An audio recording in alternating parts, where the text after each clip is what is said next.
Hello everyone. Hello সবাইকে। হ্যাঁ, আমাদের সাথে আজকে আছে ফারজানা সিথি। হ্যাঁ, ফারজানা সিথি। তোমার পরিচয় দাও তো। হু আর ইউ? আমি ফারজানা সিথি। আমি একজন শিক্ষার্থী, পাশাপাশি আমি মডেলিং করছি। এটাই তোমার পরিচয়? তুমি চাকরিও করো?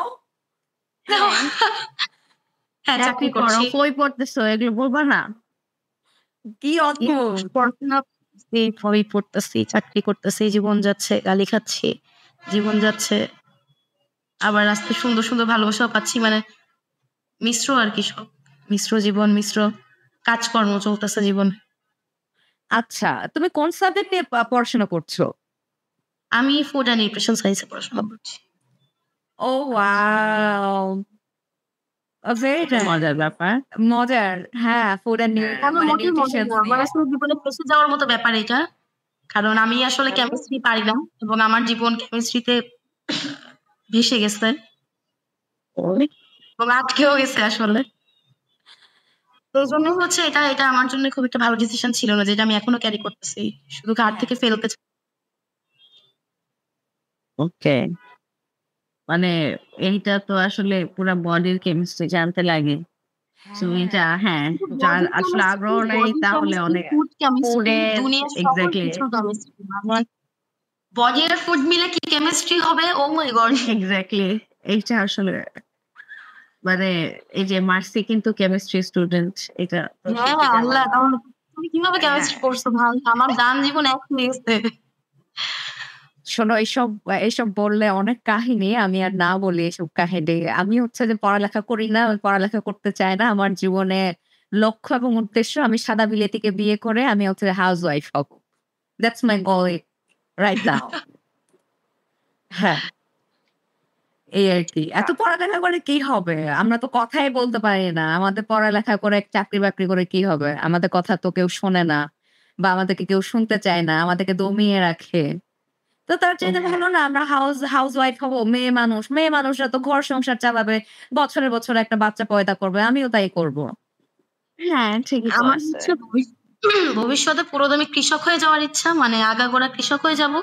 এই জন্যই এখনের জীবনের কাজ বাজার কি আগামী 10 বছর সর্বোচ্চ কাজ করব, এরপর আমি পুরোদমে কৃষক হয়ে যেতে চাই, একজন সফল কৃষক। ওয়াও!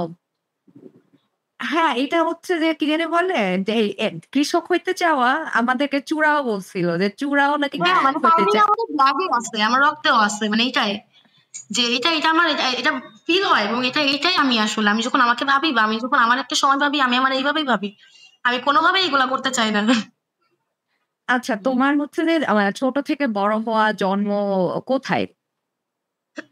আমার জন্ম যশোরে। হ্যাঁ। আমার বড় হওয়া ভারতেশ্বরী হোমসে। এটা হচ্ছে তোমার মির্জাপুরে, টাঙ্গাইল। হ্যাঁ, হ্যাঁ, মানে আমার বড় হওয়া আসলে 5 to 12 আমি ওখানেই। এর মাঝখানে আমি অসুস্থ হলাম ক্লাস 10 এ।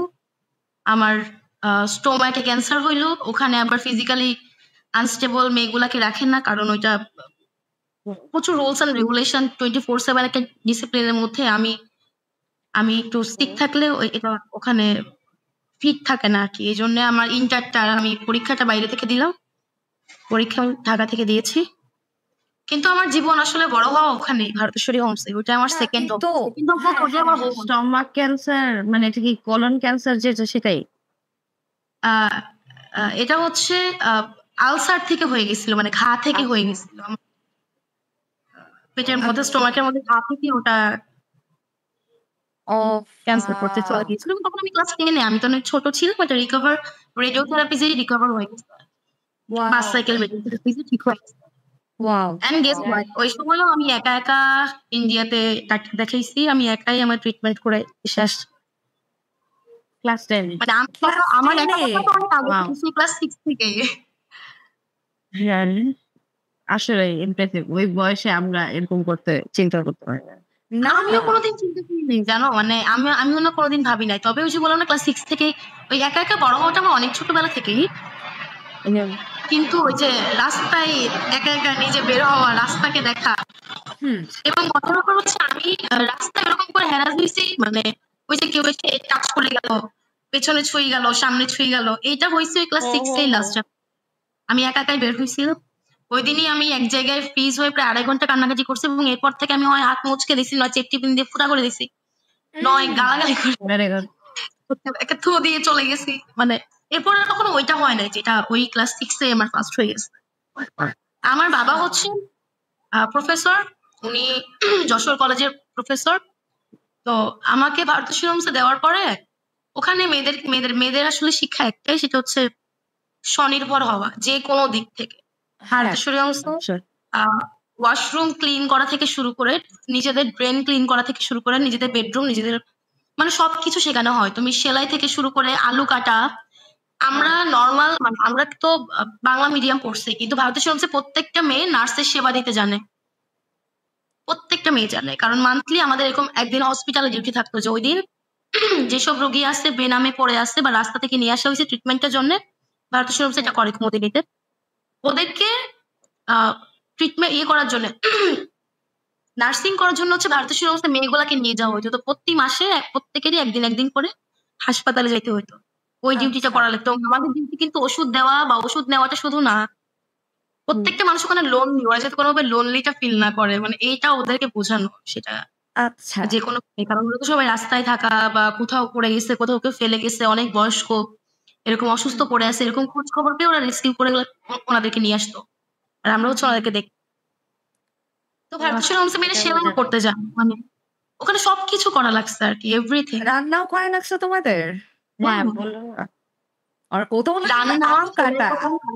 ওয়াশরুম ধোয়া, তারপর হচ্ছে সাইকেল শেখা, এমনি পিটি প্যারেড তো আছেই। ভারতীয় শিরোমস তো বিগত প্রায় 30-32 বছর ধরে এই যে 26শে মার্চে যে ডিসপ্লেটা হয় বঙ্গবন্ধু স্টেডিয়াম, ওখানে কিন্তু ভারতীয় শিরোমস লাস্ট 32 ইয়ার্স ধরে ফার্স্ট, মানে ওদের বিট করার মতো কেউ নাই 30-40 বছর ধরে ওরা হচ্ছে এই জায়গাতে এরকম। তো এই তো এই ব্যাপারগুলো আসলে ওখান থেকেই। তো ভারতের শিরোমসেও জানো এটা একটা ডিশেপ বিল্ডিং, ওটা আবাসিক পুরোটা। আমি বেসিক্যালি ক্যাডেট কোচিং করতেছিলাম। আমার আব্বু হচ্ছে আমাকে ক্যাডেট কোচিং এর আগে 6 এই বললো যে চলো একটা পরীক্ষা দিই, একটা ভর্তি পরীক্ষা দাও আরেকটা জায়গায়, দেখো তোমার প্রিপারেশন কেমন। তো আমিও আস্তে আস্তে চলে গেছি, আমি ভর্তি পরীক্ষা দিলাম ভারতের শিরোমসে, আমার চান্স হইলো। এরপর আমার মেডিকেল টেস্ট হইলো, মেডিকেল টেস্টও আমি টিকে গেলাম। তারপর আব্বু আমাকে ধরে ওখানে ভর্তি করে দিল, দিয়ে বললো হচ্ছে দেখো তুমি যখন ছোট ছিলে আর তুমি যখন হবেই নাই, তুমি যখন তোমার মায়ের পেটে, আমার বাবার নাকি তখন ইচ্ছে ছিল তার মেয়ে হলে সে ওখানে পড়াবে, কারণ সে আমার দাদিকে ট্রিটমেন্ট দিতে গিয়ে ওই জায়গাটা দেখে আসছিল। কুমুদিনীতে সে নিয়ে গেছিল দাদুকে প্রাইভেট। তো আমার তো এটা জীবনও মানি নাই, আমি আজীবন ব্লেম করে গেছি যে তুমি আমাকে জেলখানায় রাখছো, ইচ্ছা করে জেলখানায় দিছো। হ্যাঁ, ঠিক আছে, একটা কিসের বিল্ডিং আমার জীবন আটকে দিছো। কিন্তু আসলে যা দেখলাম বের হয়ে বা এতগুলো জীবন পার করার পর, জীবন বলতে আমার মনে হয়েছে আমি ওখানেই মানে বাঁচছি আর কি, এছাড়া কোথাও জীবন বাঁচার মতো জায়গা হয় না। ওখানে 12 মাসে 13 রকমের অনুষ্ঠান, ওখানে 4 ধর্মের সকল রিচুয়াল, সকল উৎসবগুলো করা, মানে সারা বছর ওখানে এগুলোই চলতো। সবকিছু চলতেছে, নিচতলায় আজান, দোতলায় মন্দির, 3 তলায় বৌদ্ধ মন্দির, 4 তলায় চার্চ, সব আছে ওখানে। সব রকমের মেয়েরা আছে ওখানে। তো আমাদের হচ্ছে কিছু মজার জিনিস ছিল, যেমন ধরো আমরা যখন হয় না যে ঈদে মিলাদুন্নবীতে, ওখানে ভারতীয় শিরোমসে সবগুলো মেয়ে হিজাব পরে আমরা মানে ওড়নাকে সুন্দর করে মাথায় কাছে আমরা, মানে যখন ওরা মিলাদে যাইতো তুমি কাউকে দেখে বুঝবা না যে ওখানে কোনটা কোন ধর্মের আছে। হ্যাঁ, মানে সবাই সেম ড্রেস, সবাই। আর ওখানে একটা ব্যাপার ছিল হচ্ছে ওখানে দিনে 5 বার 5 রকমের ড্রেস। ওখানে যে বাইরের যে পোশাকগুলো না রঙিন কাপড়, এগুলা পরার কোনো জায়গা নেই। ওরা যে কাপড় দিবে ওটাকে পরতে হবে, যাতে ওই যে বৈষম্যের জায়গাটা কেউ কোনোভাবেই কাউকে না বোঝায়। সবার এক প্লেটে খাওয়া। আমরা প্রায় 1000 স্টুডেন্ট একই ডাইনিং এ খাবার খাই 1/2 ঘন্টার মধ্যে। আচ্ছা। মানে ওরা সবকিছু সময়, প্রত্যেকের সেকেন্ড কাউন্টেবল আর কি। হ্যাঁ, হ্যাঁ, একদম একটা লাইফস্টাইল। হ্যাঁ, একদম আর 4:30 থেকে রাত 11টা পর্যন্ত। এবং ওইখানে মজার ব্যাপার হচ্ছে কেউ না মুখে কমান্ড দেয় না, ওইখানে সবকিছু হয় বেলে। মানে বেলে তুমি বুঝে যাবে, যারা নতুন ওদেরকে একটা বেল চার্ট দিয়ে দেয়, এরপরে ওরা প্রত্যেকটা টাইমের বেলে ওরা বুঝে যায় যে এখন এইটার মানে আমার উঠতে হবে, এটার মানে আমার এই ডিউটি করতে হবে, এটার মানে আমার এখন চুল জুতা পড়তে হবে, এটার মানে আমার এখন মাঠে নামতে হবে, এটার মানে আমার এখন ওয়ার্ম আপ করতে হবে, এরপর আমার প্র্যাকটিস শুরু হবে, আবার এটা মানে আমার এখন ক্লাসে যেতে হবে। হ্যাঁ, তোমার অদ্ভুত হচ্ছে জায়গা, মানে আমার জীবন বলতে ওটাই আসলে। হ্যাঁ, তোমার জীবন তো মানে এখন তো ওখানে ফিরে যেতে পারবা না। তো নতুন করে জীবনটাকে সাজাইতে হবে। তো এত সুন্দর একটা ডিসিপ্লিন লাইফ শেষ করার পরে ইন্টারের পরে যখন তুমি ঢাকায় আসলা, তুমি কি এখন ওই মানে লাইফটার মধ্য দিয়ে আছো যে ভোর ৪ টায় ঘুম থেকে উঠা, আবার হচ্ছে যে রাতে তাড়াতাড়ি ঘুমাইতে যাওয়া। তুমি কি এগুলো এখনো মেইনটেইন করার চেষ্টা এটা তো করো? অনেকটাই অনেকটাই চলে গেছে। কারণ দেখো এখানে জীবনযাপন একরকম ছিল। হ্যাঁ, এই শহরে যে পরিমাণে ব্যস্ত রাস্তাঘাট, হ্যাঁ। যে পরিমাণে মানুষের সময় মূল্যহীন, এখানে তো সম্ভবই না ওরকম কিছু করা।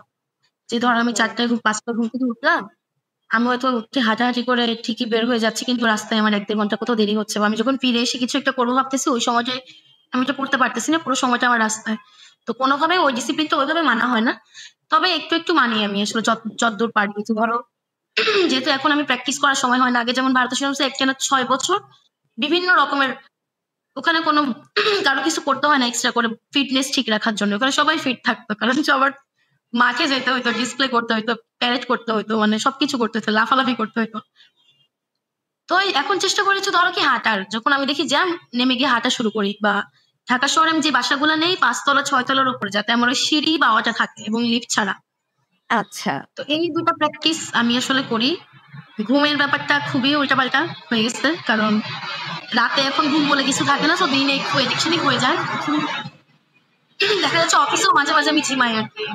ঝিমাইতে থাকি। আচ্ছা।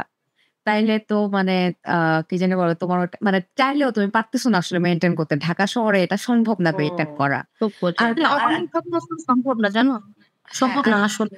হ্যাঁ, আর যেহেতু তুমি ফুড অ্যান্ড নিউট্রিশনস নিয়ে পড়ছো, মানে তুমি কি নিজের ডায়েট নিয়েও খুব সচেতন যে তুমি কি খাবা না খাবা? এখানে আবার ব্যাপারটা কি জানো? মানে সাইকোলজিক্যাল যেই ব্যাপারটা কাজ করে, আমার হচ্ছে খাবার-দাবারে আমি একটু সচেতনই। হ্যাঁ, আর ধরো আমার যেটা হয়, আমার তলপেটে একটু চর্বি আসলে আমার মাথা গরম হওয়া শুরু করে। আমার মাথা খারাপ হওয়া শুরু করে যে এটা কি হচ্ছে? হ্যাঁ, কেন হচ্ছে? মানে এই একটা জায়গাতে ট্রিগার্ড হইলেই আমি আবার সব সেট করে ফেলি আরকি যে না। আমি প্রচুর খাই।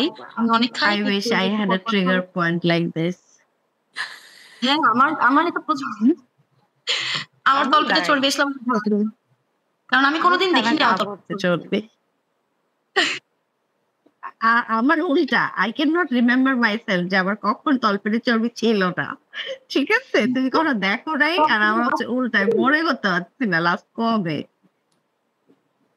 আমার ধরো এই লাস্ট ১ মাসে আমি আজকে ওয়েট মাপলাম যে ১ মাস নাই, লাস্ট ১.৫ মাসে আমার ওজন প্রায় ৪-৫ কেজি বাড়ছে। আমি ৫২, ৫১, ৫.৫, ৫২ ছিলাম। আজকে দেখলাম আমি ৫৬ কেজি ৭০০। তো আমি আচ্ছা। খাচ্ছি মানে খাওয়াটা প্রচুর হয়। আর আসলে কি হইছে পুরো জুলাইটা এত বেশি দৌড়াদৌড়ি এবং মানে আমার অবস্থা খুবই শোচনীয় হয়ে গেছিল। কারণ আমার তো এমনি আলসার আছে। আর এত দৌড়াদৌড়ি, আমার নামে মামলা হয়ে যাওয়া, বিভিন্ন সময় লুকায় থাকা, তারপর হচ্ছে ধরো আ রাস্তায় বের হয়ে একটা আতঙ্ক, ঘরে থাকা একটা আতঙ্ক। আমার পা ভেঙে গেছে। আমি ডাক্তারের কাছে যেতে পারতেছি না। পায়ে মানে আমি ৩ দিন পর আমার পায়ে প্লাস্টার করাইছি। তো ওই সময় তো খাবারের কোনো ঠিক ঠিকানা ছিল না। কারণ বাজার করা যাচ্ছে না। আমরা বিকাশে ৳৪২৫ র বেশি তুলতে পারতেছি না একবারে। এখন এক রুমে আছি আমরা ৭ জন। কারফিউ চলতেছে, একটা নির্দিষ্ট টাইম পরে কেউই বের হইতে পারতেছে না। শুক্রবারের নির্দিষ্ট টাইমও কেউ মানতেছে না। যেখানে সেখানে টিয়ার সেল মেরে দিচ্ছে। তো ওই সময়টা ওর খাবার এত বেশি উলটপালট হইছে যে ৫ তারিখে আমি যখন গণভবনে গিয়ে না আমি অসুস্থ হয়ে গেছি ১ম। আমি মানুষের এসব দেখে আমার মাথাটা খারাপ হয়ে গেছে। কারণ আমি তো বলছি এরকম কেন করতেছে? এরা এরকম করার জন্য তো এগুলো মানে এরা তো ছিল না। এতদিন তো আমি এদেরকে দেখি নাই। কারণ রাস্তায় যখন গণগ্রেফতার শুরু হয়, মানে আ তোমার যখন ইন্টারনেট বন্ধ ছিল ওই সময় তো প্রচুর মার্চের মতো গণগ্রেফতারটা যখন শুরু হয়, তখন আমরা যখনই রাস্তায় নামতেছি আমরা দেখি যে নাই মানুষজন। মানুষজন নাই ইন এ সেন্স হচ্ছে পোলাপান কেউ নাই। সব ধরে নিয়ে গেছে। মানে ধরো আমরা ১৫-২০ জন যেখানে, একটা পুলিশের বিশাল ট্রাক এসে ১৫-২০ জনকে তুলে নিয়ে চলে গেছে। তো হ্যাঁ, এরকম হইছে যে রাস্তায় নেমে দেখি আমরা যারা আমরা নাই। এখন আমরা নাই মানে মানুষ নাই এরকম তো না। ২-৩ তারিখের দিকে চট্টগ্রামের পুরো চট্টগ্রাম সব মানুষ নেমে গেছে। হ্যাঁ, এটা দেখে হ্যাঁ, তারপর হ্যাঁ, ঢাকার মানুষ আস্তে নামা শুরু করছে। হ্যাঁ, কিন্তু প্রথমত শুধু আমরাই। ধরতেছে শুধু আমাদেরকে। হ্যাঁ, হ্যাঁ, তো ওই সময়টায় শরীর খুবই বাজে হয়ে গেছিল আমার। তারপর প্রায় ৮ দিন আমি হাসপাতালে ছিলাম। কারণ আন্দোলনটা শেষ হইলো, আমি অসুস্থ হইলাম। এর মাঝখানেই হচ্ছে এই যে সেনাবাহিনী চাইটা আমার সাথে হয়ে গেল। হ্যাঁ এটা হওয়ার ঠিক 3 দিন 4 দিনের মধ্যে হচ্ছে বন্যা হয়ে গেল ফেনীতে। বন্যা শুরু হ্যাঁ হলো। তো যেদিন বন্যা, যে রাতে বন্যা হয়েছে পরের রাতে আমি ফেনী চলে গেছি, মানে পরে সন্ধ্যায় ফেনী পৌঁছে গেছি। আমি হ্যাঁ ফেনীতে ছিলাম 9 দিন। যে 9 দিন হচ্ছে প্রচন্ড পানি ছিল। রেস্কিউ টিম মোটামুটি আসছে 3 দিন পর। প্রথম 3 দিন ওখানে কিচ্ছু ঢোকে না। হ্যাঁ মানে শুধু হাহাকার করতে গিয়ে ওখানে আর কিছু করার ছিল না। ওখানে একটানা 9 দিন থেকে হচ্ছে আমি মোটামুটি অসুস্থ হয়ে এসে একটানা প্রায় মানে অনেকগুলো দিন আমার হাসপাতালে থাকা লাগছে। শরীর একটানা এত কিছু নিয়ে ফেলছে যে এরপর প্রচন্ড অসুস্থ হয়ে যায়। এই যে একটা খাওয়া শুরু করলাম সুস্থ হয়ে, আমি দেখলাম যে আমি এটা হয়ে যাচ্ছি। না, না, তুমি হচ্ছে যে আবার মেইনটেইন করলে ঠিক হয়ে যাবে। বয়স এখনো কম, এখনো কচি আছো। তো এগুলো ঠিক তার চেয়ে করা বড় যায়। কথা অনেক ধকল গেছে শরীরের উপরে। এখন হ্যাঁ। অ্যাপেটাইট একটা তৈরি হয়েছে, খাচ্ছে আবার তো ঠিক হয়ে যেতে হবে। হ্যাঁ, কারণ সামটাইমস দরকার আছে। আমি মনে করতেছি কয়দিন মানে এটা হয়েছে যে আমি চাইছি খাইতে, আমি খাইতে পারি না রে বাবা। আমি সারাটা দিনে এক বেলা ভাত খেতে পারছি না, বমি হয়ে যাচ্ছে, পড়ে যাচ্ছি। ভালো, রুচি ফিরে আসা তবে ভালো। এখন সুন্দর সময় যাচ্ছে। হ্যাঁ, যে তোমার যে সুন্দর সময় যাচ্ছে এটাতে আমরা অনেক খুশি যে এই সুন্দর সময় তুমি উপভোগ করছো। এর পাশাপাশি আর কি হ্যাঁ। করছো তুমি বর্তমানে? তোমার দিন শুরু হয় কিভাবে, শেষ হয় কিভাবে? আমার দিনের ধরো আমি বাসাটা চেঞ্জ করছি এই 1 মাস হয়। এই 1 মাস আগে আমার দিনের শুরু চেঞ্জ করার কি অন্য কোনো কারণ ছিল যে হঠাৎ বাসা চেঞ্জ করা? ছিল। যেমন ধরো আমি আগে যে বাসাটাতে ছিলাম, আমার নামে মামলা হয়ে যাওয়ার পর ওই বাসায় ডেইলি 2-3 বার করে পুলিশ যাইতো হ্যাঁ, ওয়ারেন্ট নিয়ে। কারণ আমার তো মামলা হয়ে গেছে। মানে আমার বাড়িওয়ালা আমাকে জানিয়ে দিয়েছিল বলেই আমি বাসায় যাই নাই, নয় আমাকে তখনই ধরে নিয়ে যাইতো আর কি। আমার বাড়িওয়ালা আমাকে বলে দিছিল যে পুলিশ আসছিল তোমাকে খুঁজতে। হ্যাঁ, এরপরে প্রায় প্রতিদিন এক দফায় ছাত্রলীগ, এক দফায় যুবলীগ, ওই যে যেগুলা বোধহয় বিয়ে করা ওগুলা যুবলীগ। তো এরা প্রতিদিন 1 দফায় 2 দফায় করে আমার বাসায় গেছে আমাকে, এবং আমার বাড়িওয়ালা বলছে কি নাই, ওরা এটা বিশ্বাস করে না। ওরা আমার দরজার মধ্যে যে কোপায় গেছে, মানে কোপায়ে পিটায় গেছে আমার বাসার দরজা। ওরা ভাবছে আমি ভেতরে, আমার বাড়িওয়ালা মিথ্যা কথা বলতেছে। ইন দ্য মিন টাইম আমার বাসার মধ্যে আমার বিড়াল, আমি 3 দিন আমার বাসায় যেতে পারি না। 3 দিন আমার বিড়াল ওইভাবে না খাওয়া, ওইভাবে ঘরের মধ্যে একা। কারণ আমি কোনোভাবে যেতে পারতেছি না। আমার বাড়িওয়ালা বলছে তুমি এই এলাকাতেই ঢোকার সাহস করো না। Oh no! স্বাভাবিক। প্রতিদিন তোমার দরজা কেউ কোপায় গেছে। হ্যাঁ, আমার সেক্ষেত্রে মতো জায়গায় আমার বাসা ছিল। তো সেক্ষেত্রে হচ্ছে খুবই মানে এমনি তো মোহাম্মদপুর, তারপর আবার সেক্ষেত্রে Exactly. সো আর তার মধ্যে বলো না, এলাকার মানুষজন বলতে আমাকে আগে থেকেই চিনে। কারণ ওরকম একটা ছাত্রীর মতো এলাকার মধ্যে আমি এরকম বিশাল বড় একটা পিঠ বের করা একটা ব্লাউজ পরে বেরোচ্ছি, ডেইলি শাড়ি পরে। আবার কোন দিন একটা স্লিভলেস পরে ওখান দিয়ে বেরোচ্ছি, ডেইলি শাড়ি পরে। ওরা তো আমাকে এমনিই চিনে। হ্যাঁ, মার্কা মারা। মার্কা মারা হয়ে গেছে। কোনোদিন ওরকম হ্যাঁ, ডিরেক্ট সাহস কোনোদিন কেউ করে না। আমি জানি না কেন ওরা ওকে মার্কা মারা এবং ভয় দুটাই পাইতো। হ্যাঁ, তো এটার পর কি হয়েছে যে ওরা আমার লোকেশন অনেক ইজিলি চলে যেতে পারছে। বললাম না যে পুরো মানে সেক্ষেত্রে একটা ছাপড়ি এলাকা, ওই ছাপড়িগুলো গিয়ে আমার বাসায় পিটাইছে। এটা মানা যায়? মানে আমি এটা নিতেই পারি নাই। তারপর বাচ্চা ছিলতে মানে যে কিশোর গান যেগুলা, এগুলো আমি বুঝতে পারছি মোহাম্মদপুরে একদম ওই বসলা বেরিবাদ ধরে ওই পুরা জোনটা এরকম। হ্যাঁ, ওই পুরো জোনটা। আবার দেখো এর মাঝখানে প্রবলেমটা কি হয়েছিল যে আমি এমন সময়ে চিৎকার করে ফেলছি যেই সময়ে ধরো আসলে কারা নেতৃত্ব দিচ্ছে বা কি কারা মায়ের খাচ্ছে কি কেউ কিছুই জানে না। মানে তখন সমন্বয়কদেরকেও মানুষ খুব একটা দেখে নাই। জুলাই 16 তারিখ, 15 তারিখে হচ্ছে মারা গেল। একদম শুরুতে। হ্যাঁ, তো শুরুতে মানে যেটা হয়েছে যে আমি তো ব্যক্তিগতভাবে আমি ব্যক্তিগতভাবে কোনো রাজনৈতিক দলের সাথে নাই, কোনো রাজনৈতিক সংগঠনের সাথে নাই, কোনো কালেই ছিলাম না। আমার কাজ হচ্ছে আমার বন্ধু-বান্ধব যারা বিভিন্ন রাজনৈতিক সংগঠনের, সে ছাত্রদল, ছাত্র ইউনিয়ন বা ছাত্রলীগ হোক, সবাইকে সমান তালে গালি দেওয়া। আমার কাজ হচ্ছে মাঝখানে থেকে এটা। তো যেটা হলো যে আমি এই যে আর্মির কাহিনীটার পর আমাকে ওরা বললো, মানে বিশাল লেখালেখি করলো যে আমি ছাত্র ইউনিয়ন করি এই সেই। এরপর আবার দেখলাম ইউনিয়নের কিছু মানুষ লিখলো যে না। তো যাক এগুলো গেল আর কি। ওরা আমাকে বিভিন্ন ট্যাগ দেওয়া দিয়ে করলো। তো আমি আসলে এমন সময় তোমার কমন ট্যাগ তো তুমি শাহবাগী ভাই। তো ধরো ওই সময়টা আমার জন্য খুব রিস্কি হয়ে গেছিল। কারণ বললাম না, যারা পলিটিক্যাল ছিল বা যারা ভেবে কোনো মোটিভে আগাচ্ছিল, ওরা তো ভাবতে মানে ওদের কাছে তো ব্যাপার ছিল যে ওরা কখন রাস্তায় বের হবে, কখন বের হবে না, কখন ওদের জন্য সেফ, কখন ওদের জন্য আনসেফ, কখন ওখানে মিডিয়ার কভারেজ থাকবে বা অ্যাটলিস্ট প্রশাসন থাকবে টু সেভ দেম। আমি ভাবতে পারি নাই। কারণ 15 তারিখে আমি ঢাকা মেডিকেলে ছিলাম। আমি একাই প্রায় 136 থেকে 140 জনকে আমি একা এন্ট্রি দেওয়াইছি। মানে আমি 40 জনের মতো শুধু আমি একা এন্ট্রি করাইছি অসুস্থ, মানে মাথা ফাটা, হাত ফাটা, কপাল ফাটা। 15 তারিখ যেদিন প্রথম ছাত্রলীগ হামলা করলো, হ্যাঁ, যেদিন আসলে আমাদের মাইক কিছুই দিল ছিল না, ওরা just মেরে চলে গেছে। ওই দিন না আমি ধরো এটা না নাকি তার আগের দিন? এটা হচ্ছে জুলাইয়ের 15 তারিখ, হ্যাঁ, যেদিন ফার্স্ট ছাত্রলীগ হামলা করলো। জুলাই 16 তারিখে হচ্ছে আমি পুলিশের সামনে গিয়ে কোটার পুলিশ বলে চিৎকার করলাম, কারণ আমি পুরো ট্রমাটাইজড ছিলাম। 4 দফায় তুমি বুঝো, এখানে আমরা 15-20টা মেয়ে, আমরা মেয়েগুলা জানি কেমন, কোন চিপ্পা চাপা দিয়ে ওরা হাসপাতালে চলে আসছে, কারণ ওরা জানে হাসপাতালের অবস্থা খারাপ। তো ডান বাম দিয়ে যারা আসতেছিল আহত, ওরা ওদেরকে নিয়ে নিয়ে ঢুকতেছিল। তুমি বুঝো যে আমার আমার জামাটা তো রক্ত ভিজছে। আমি বিকাল 4টায় ঢুকছি, আমি যখন বেরোচ্ছি রাত 11টায়, তখন আমার জামা শুকায় কাঠের মতো হয়ে গেছে। মানে আমি আমার কাপড়কে নর্মাল পাচ্ছিলাম না, কাপড়টা কাঠের মতো এরকম শুকায় গেছিল। এত কিছু গেছে ওখানে। 4 দফায় ওরা ডিএমসির মধ্যে হামলা করছে। তুমি দেখো ডিএমসি কিন্তু এমন একটা জায়গা যেখানে সারা বাংলাদেশের সবচেয়ে ক্রিটিক্যাল রোগীকে রেফার করা হয় সকল স্তরের মানুষের জন্য।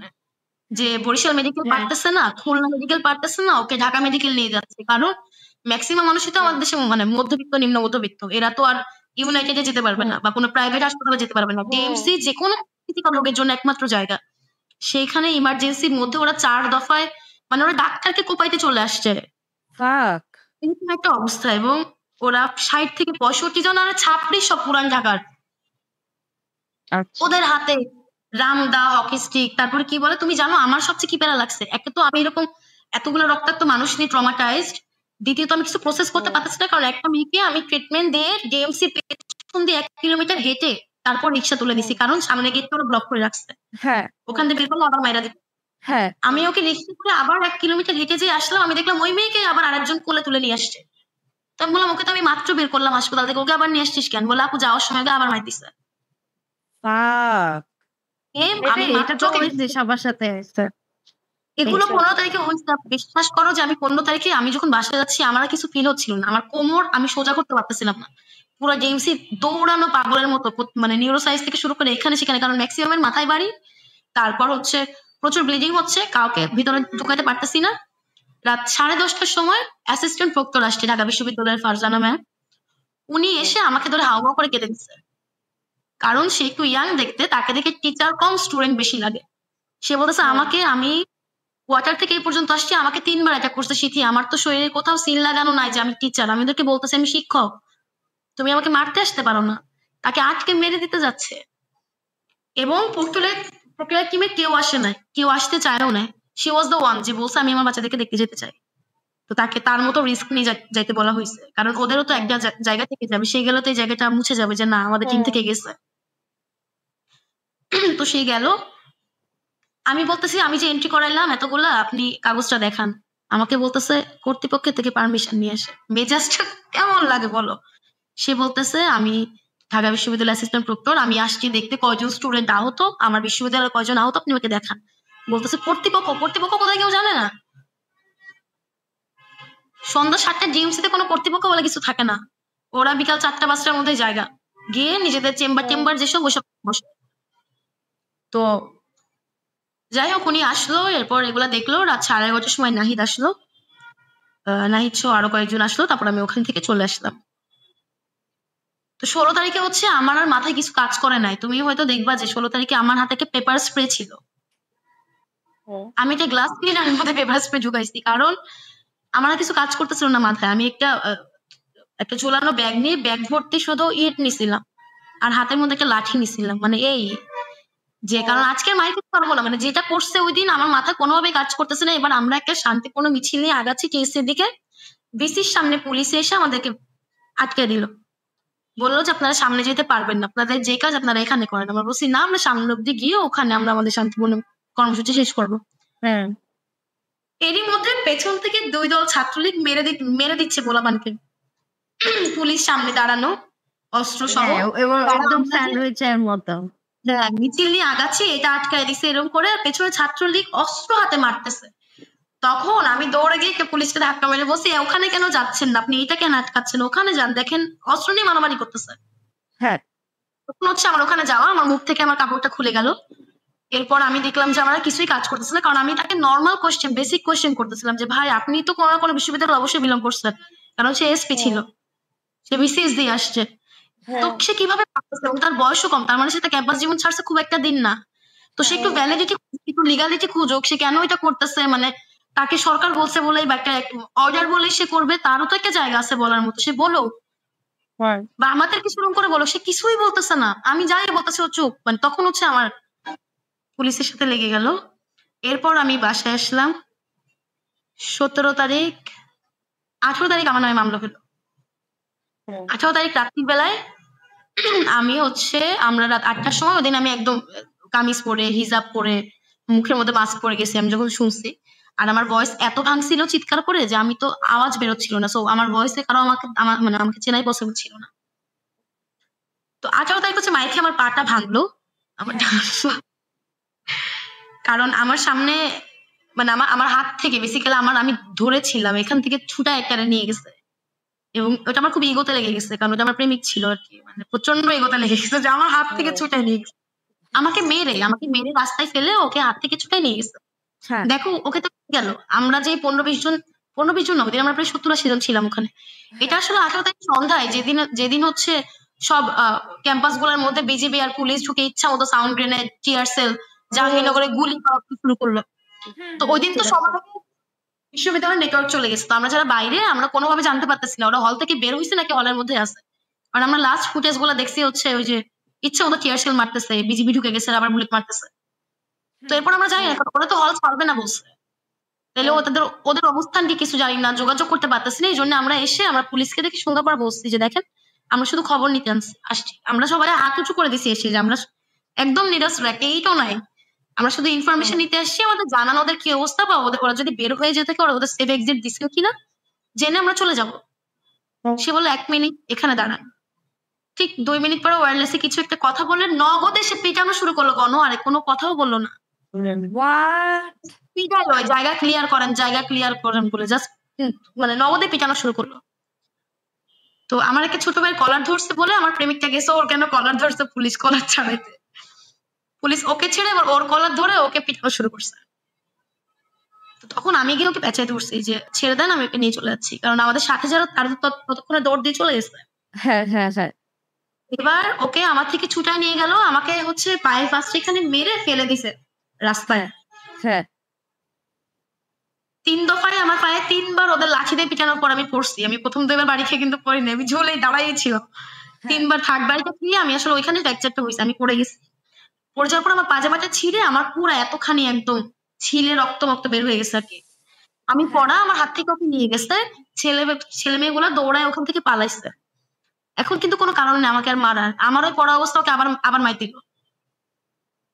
ও কোনো কারণ নাই তখন আর আমাকে মারার, মানে ও আমাকে বুট দিয়ে পাড়ায় ধরে আবার মারলো, মানে আমার পিঠের মধ্যেও প্রায় 2 মিনিট বুট দিয়ে কচলাইলো। আর আমি তখন কুত্তার মতো চিৎকার করতেছি, কারণ আমি বলো না একে তো এগোতে লেগে গেছে, আর তার মধ্যে আমাকে তখনও কন্টিনিউসলি হার্ট করে যাচ্ছে, মানে আমি শুধু চিৎকার করতেছি আমাকে বুট দিয়ে ঠাসতেছে, আমি বুঝতেছি। এরপর হচ্ছে 2 মিনিট, মানে আমি দেখলাম যে হুট করে আমার পিঠের উপরে বুটটা নাই, আমি যে উঠে তাকাবো, আমি তো উঠতে পারতেছি না, কারণ একে তোমার পা ভেঙে গেছে আবার কেটে গেছে, তার মধ্যে আমার পিঠের মধ্যে এতক্ষণ পাড়াইছেও, তো আমি উঠতে পারতেছি না, আমি ওভাবে পিচের মধ্যে পড়ে আছি। বিশ্বাস করো 1 মিনিটের মধ্যে ও পেছনে গিয়ে একটা টিয়ার শেল মেরে দিল, ওখানে কেউ নাই, কিচ্ছু নাই, জাস্ট আমার মুখের উপর একটা টিয়ার শেল মেরে দিল। আমি নগদে কিচ্ছু দেখলাম না, আমার তো এমনি শ্বাসকষ্ট, আমার শ্বাস আটকানো শুরু হয়ে গেল। নীলক্ষেত বই বেচে 2টা দোকান থেকে 2টা লোক শাটার টেনে খুলে হুট করে বের হয়ে আমাকে চ্যাংদোলা করে নীলক্ষেত মসজিদের মধ্যে নিল দৌড়ায়া। পুলিশ তখন পেছন দৌড়াচ্ছে, ওরা আমাকে ওই 2টা লোক 2 হাত আর 2 পা ধরে আমাকে, আমি তখন বুঝতেছি না আমাকে কোথায় নিচ্ছে বাকি, কারণ আমি তখনও ননস্টপ চিৎকার করতেছি, ওরা শুধু বলছে আপনি চিল্লায়েন না, আপনি চিল্লায়েন না, কিন্তু আমি থামাইতে পারতেছি না আমাকে, মানে আমার শ্বাস এত জোরে উঠে গেছে এবং আমি এত প্যানিক যে আমি চিৎকার করতেছি। ওরা বলছে আপনি চিল্লায়েন না, ওরা বুঝে যাবে আমরা আপনাকে এসে চিল্লায়েন না। এরপর আমাকে একটা মসজিদের রুমের মধ্যে নিয়ে কয়েকটা পর্দা কয়েকটা কাপড় দিয়ে ঘিরে দিল ভেতরে 2টা মহিলাকে দিয়ে, আর সাথে কিছু বরফ ওই আমার পাজে কাটা।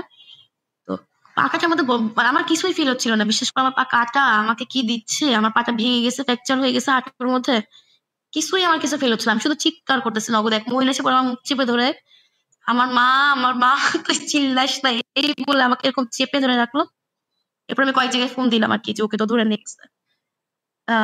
রাত 11:30টার সময় ওকে থানা থেকে ছাড়াইলাম। তারপর আমি একটু নরমালটা হইছি। কিন্তু তখন ওকে এমন মানে ওইদিন জানো যাদেরকে ধরছে ওদেরকে এমন পিটানি দিছে যে ওরা at least আগামী 10 দিন কেউ দাঁড়াইতে পারবে না এইরকম মাইর দিছে। হাত পা মানে ওরা 5 দিন at least জ্বরই থাকবে। আমার 7 দিন জ্বর ছিল। আমার প্রেমিকের 10 দিন জ্বর ছিল। কারণ ও শুকনা। ওর মাইরগুলো সব হাড়ে গিয়ে লাগছে। মানে হাত পা শরীর ওর অবস্থা বেশি বাজে ছিল। কারণ আমাকে যখন ওই পেঁচায় ধরেছিল তখন পুলিশ আমি বরাবর মারতে গেছি ও তখন আমার ঠ্যাং দিয়ে দিছিল। ওর পুরা পা মানে যাতা অবস্থা করছে আরকি। তার মাঝখানে আমরা লুকানো একসঙ্গে 5 জন একই ঘরে। আগের দিন ডানে রেড দেয়, পরের দিন বামের রোডে রেড দেয়। এদিকে মোহাম্মদপুরে তো পাগলের মতো গুলি করছে। মানে হয় না যে আমি একটা সময় পর্যন্ত আমাকে কেউই বিশ্বাস করতে পারতেছিল না যে এটা কোনো বন্দুকের গুলি হচ্ছে। আমি বলছি শোন রাবার বুলেট ভয় দিচ্ছে। কারণ এটা পসিবল বলো যে একটা দেশ একটা দেশের সরকার মানে কি তোমার আমার রিপ্রেজেন্টেটিভ রাইট? তোমার আমার হয়ে যে কাজ করতেছে। তো সে তুমি মানে সে তোমার মানে কোনো কারণ ছাড়া গুলি করতেছে। তোমার আমার কেনা টাকায় গুলিতে আমার বাপের টাকায় তোমার বাপের টাকায় কেনা গুলিতে আমাকে গুলি করতেছে। মানে এটা কেমনে মানে সম্ভব এটা? তো আমি মানতেছিলাম না। কিন্তু মোহাম্মদপুরে এমন গেছে বাস স্ট্যান্ডে আমি লুকায় ছিলাম। ওই যে আমি যে আমার বাসায় যাই নাই? আমি লুকায় মোহাম্মদপুর বাস স্ট্যান্ডে ছিলাম। ফ্রেন্ডের তোমার বাসায়। বিড়ালের কি হইছে পরে? 3 দিন পরে আমার বন্ধু-বান্ধব গিয়ে আমার তালা ভেঙে ওকে নিয়ে গেছে। ওকে আমি পাইছি হচ্ছে জুলাই 7 তারিখ ওর সাথে আমার মানে অগাস্টের 7 তারিখ ওর সাথে আমার দেখা হইছে। এতদিন ও আরেক বাসায় লুকানো ছিল অন্যের বাসায়। ফাকিং হেল! এই বিড়াল যে 3 দিন আটকানো ওর উপর যে কিটা গেছে ভাই। ওর তার মধ্যে উপরে আবার কি যাবে? কোপ আমি দেয়া পাগল হয়ে হয়েছে, গেছিলাম। আমার মাথায় কাজ কত করতেছিল না। কিছু। ও তো তুমি অনেক বিশ্বাস করো কিছু কেউ যাইতে দেখছে। পারতেছিল না তো আনতে। কে যাবে? কোথায় বেরোবে? ধরো আমার যে ফ্রেন্ডটা জাপান গার্ডেন সিটিতে থাকে, ও জাপান গার্ডেন সিটিতে গেছে সেক্ষেত্রে অব্দি যাবেই অপশন নাই। 2 টা চেকপোস্ট আছে ওখানে। বা ওখানে একটা ছাত্রলীগের ওই সূচনার সামনে একটা বিশাল মানে হুম। মানে পোস্ট কোথাও মানে কি এটা কি গেছে? মানে এবং শুনো জানো তখন কিছু অদ্ভুত সুন্দর ব্যাপার গেছে। যেমন ধরো যখন আমি রাস্তাতে যখন আমার ওই যে পুলিশের থেকে চাইতে হওয়ার পরেও যখন আমি রাস্তায় বেরোইছি আমাকে রিক্সাওয়ালা থেকে শুরু করে যেই চিনছে প্রত্যেকটা আননোন ছেলে, প্রত্যেকটা স্ট্রেঞ্জার পারসন এরা আমাকে এত দারুণ একটা প্রোটোকল দিয়ে ঘর অব্দি আগায় দিয়ে গেছে যাদের কাউকে আমি চিনি না। আমার বাবার বয়সী কেউ, আমার ছোট ভাইয়ের বয়সী কেউ, আমার বয়সী কেউ। আমাকে বাসে দেখছে, আমাকে বাস থেকে নামায় রিক্সা অব্দি আগায় দিয়ে এসেছে যে আপু আপনি সাবধানে যান। তো তখন না কি মনে হয়েছে জানো যে যা নিয়েই যাই করতেছি প্রথমত তো অধিকারের জায়গার জন্যই করতেছি। হ্যাঁ, আর দ্বিতীয়ত যখন গেছে তখন অধিকার কথা বলা পরে তখন আর থাকে না কিছু। হ্যাঁ। ওই সময় না একটা অদ্ভুত মানে ফ্রিডমের ক্রেভ হয়েছে জানো। আমার মনে হয়েছে কি যে দেশ এত সুন্দর। মানে তখন তো দেশ ছাড়া কিছু মাথায় ঢুকতেছেই না। বাবাকে ফোন দিয়ে বলে দিছি যে মরে গেলে শহীদি জানাজা দিও, কিন্তু এই যে এটা প্রচার করতে দিও না যে আমি জঙ্গি বা আমি সন্ত্রাস, আমি দেশদ্রোহী। তোমার মেয়ে জীবনও দেশদ্রোহী না। আমাকে যদি না পাও অ্যাটলিস্ট আমাকে ওই ট্যাগ লাগায় হারায় যেতে বা গুম হয়ে যেতে দিও না। আমি আব্বুকে হচ্ছে এটা জানাই দিলাম। এবার বিশ্বাস করো তখন আমি দেখলাম যে আমি রাস্তায় ওড়না পরে নাই। আমি দৌড়াচ্ছি, আমার ক্লিভেজ দেখা যাচ্ছে কিনা। আমার পেছন থেকে আমার টি-শার্ট সরে গিয়ে আমার ব্যাক সাইড দেখা যাচ্ছে কিনা। কারো কিচ্ছু নিয়ে কোনো প্রশ্ন নাই। মনে হচ্ছে ও আমার ঘরের ভাই, ও আমার নিজের ভাই, আমার নিজের চাচা। এরকম করে রাস্তায় আগলে আগলে রাখতেছে যে তখন না মানে ওই ফ্রিডমের ফিলিং সামথিং এলস ফিল হইছে। আমার কাছে এত সুন্দর বাংলাদেশ, সারা দেশ এত সুন্দর মানে এইরকম কিছু সম্ভব, এত দারুণ। মানে তখন স্বাধীনতা মানে কি ভেবে ফেলছি বিশ্বাস করে এটা একটা মানে এটা হচ্ছে সবচেয়ে বড় একটা ভুগির জায়গা। হ্যাঁ, উইন্ড অফ মানে চেঞ্জ। কারণ দেখো আমি যেই মেয়েটা বোরকা পরে রাস্তায় গেছে বা আমি যে মেয়েটা সম্পূর্ণ অরাজনৈতিক হয়ে এভাবে রাস্তায় চিৎকার করে ফেলছি, আমরা অ্যাটলিস্ট কোনো ওই পলিটিক্যাল জায়গা নিয়ে যাই নাই বা কোনো হ্যাঁ, পলিটিক্যাল পলিটিক্যাল ব্যানারের আন্ডারে যায়নি। পলিটিক্যাল এজেন্ডা না, এক্স্যাক্টলি কোনো পলিটিক্যাল এজেন্ডাও ওখানে যায় নাই। গেছি সম্পূর্ণ নিজের জায়গা থেকে। তো এখানে গিয়ে যখন দেখলাম যে এরকম তখন বিশ্বাস করে আমার মনে হয়েছে যে আমি মরে যাই কিন্তু আমি এরকম সুন্দর দেশ দেখা যাবো আর কি। হ্যাঁ, যে কোনো প্যারা খাচ্ছি না, চিনি না, আমাকে আমার খরচ দিয়ে আগায় দিচ্ছে। আমার কাছে টাকা আছে কিনা কে রাস্তায় র্যান্ডম মানুষ জিজ্ঞেস করতেছে। আমি যে দৌড়াই পালাচ্ছি আমাকে র্যান্ডম মানুষ ডেকে জিজ্ঞেস করতেছে টাকা আছে, পানি খাবা, তোমার টুথপেস্ট লাগবে, চোখ জ্বলতেছে, রিক্সা ভাড়া দিয়ে দিবা, কে রিক্সা করে দেয়। মানে এরকম যে একটা ঘরের মধ্যে আমি দৌড়াই ঢুকে গেছি। ঢুকে যাওয়ার পরে ওরা দরজা লাগাই দিছে কারণ ছাত্রলীগ আমার পেছনে বলছে টিপ করো মাগিটাকে ধর। সরি। হ্যাঁ, এরকমই তো। এত সিরিয়াস একটা ইস্যু আমি হাইসা অনেক দিই। আমরা সরি। অ্যাথলেট ছিলাম আর কি ছোটবেলায়। আমি অনেক মানে আমি খুব দারুণ দৌড়াইতে পারি। আমি সব রকম দৌড়ে ফার্স্ট হইতাম। ওয়াও! ঘোড় দৌড়, 100 মিটার, আমি 200 এটা মিটার, এটা 300 জিজ্ঞেস মিটার করতে রিলে রেস। ভুলে গেছি। যে ভারত লাইফে বিশ্বকাপে কাজে পড়ছো? আসছে। হ্যাঁ, তো তুমি হচ্ছে যে কোনো খেলাধুলা আমি করতে হাওয়ার না। মতো উড়ে গেছি, বুঝতে পারছো? আমার তো মাথা ঠিক নাই, পেছন দিয়ে ওদিকে পুলিশের ধাওয়া খেয়ে এসেছি, ছাত্রলীগগুলো হচ্ছে চিপা চাপাই লুকায় ছিল। হ্যাঁ। তো পুলিশের ধাওয়া খেয়ে কোথাও একটা দাঁড়া ইচ্ছে মতো গালাগালি করতেছে, ও অমনি ছাত্রলীগগুলো হুড়মুড় করে বের হয়েছে। তো ওদেরকে দেখে তো যা মুখে আসতেছে তাই বলে গালি দিচ্ছি আর দৌড়াচ্ছি, মানে ওদেরকেও আমি আসলে ট্রিগারই করতেছি ওইটা গালি দিয়ে, যে ওরা চেতে গেলে তো চিপ পড়া মাগিটাকে ধর, ওইটা গাইলাইতেছে, ঠিক আছে। এগুলো হয়েছে যে বাতাসের মতো দৌড়াইছি আর গালাগালি করছি তখন রাস্তায়। হ্যাঁ, আমার দৌড়ানোটা আমাদের অনেক অস্ত্র অনেক বলতে অতটুকুই তো, আমাদের দৌড়, অস্ত্র দৌড়। বলতে ওইগুলাই আমার ছিল, বাবা দৌড়, গালিগালাজ। Please please please. হচ্ছে আমার আরে স্কিপ তো। বাবা, আরে আরে লক্ষ্মী বাচ্চা, ওর নাম কি? আরে বুঝছো, ও এমন একটা বাচ্চা, তুমি ওকে ডেকে জাস্ট হাতটা রাখবা ফ্লোরে, ও তোমার হাতের মধ্যে পুরো মাথা উল্টে দিয়ে নিজেও একটা উল্টে যাবে, মানে তুমি ওকে আদর করো আর কি। ও এরকম। এই বাচ্চা, ও, আমি জানি না আমার বিড়ালগুলো জানি কেমন, মানে আমার মতো ও, আমি ছাড়া ও ঘর নিতে পারে না, আবার আমি আমার বিড়াল ছাড়া আমার ঘর নিতেই পারি না। আমি 10 মিনিটে সাফোকেটিং হয়ে যায় আমার বিড়াল একবার হারাই গেছিল, 1 ঘন্টায় আমার 3 বার শ্বাসকষ্ট হয়ে গেছে আর কি, যে ওটা ছাড়াই গেছে, নাই আমি ওটা পাচ্ছি না, আমি বিড়াল ছাড়া আমার ঘর নিতে পারি না।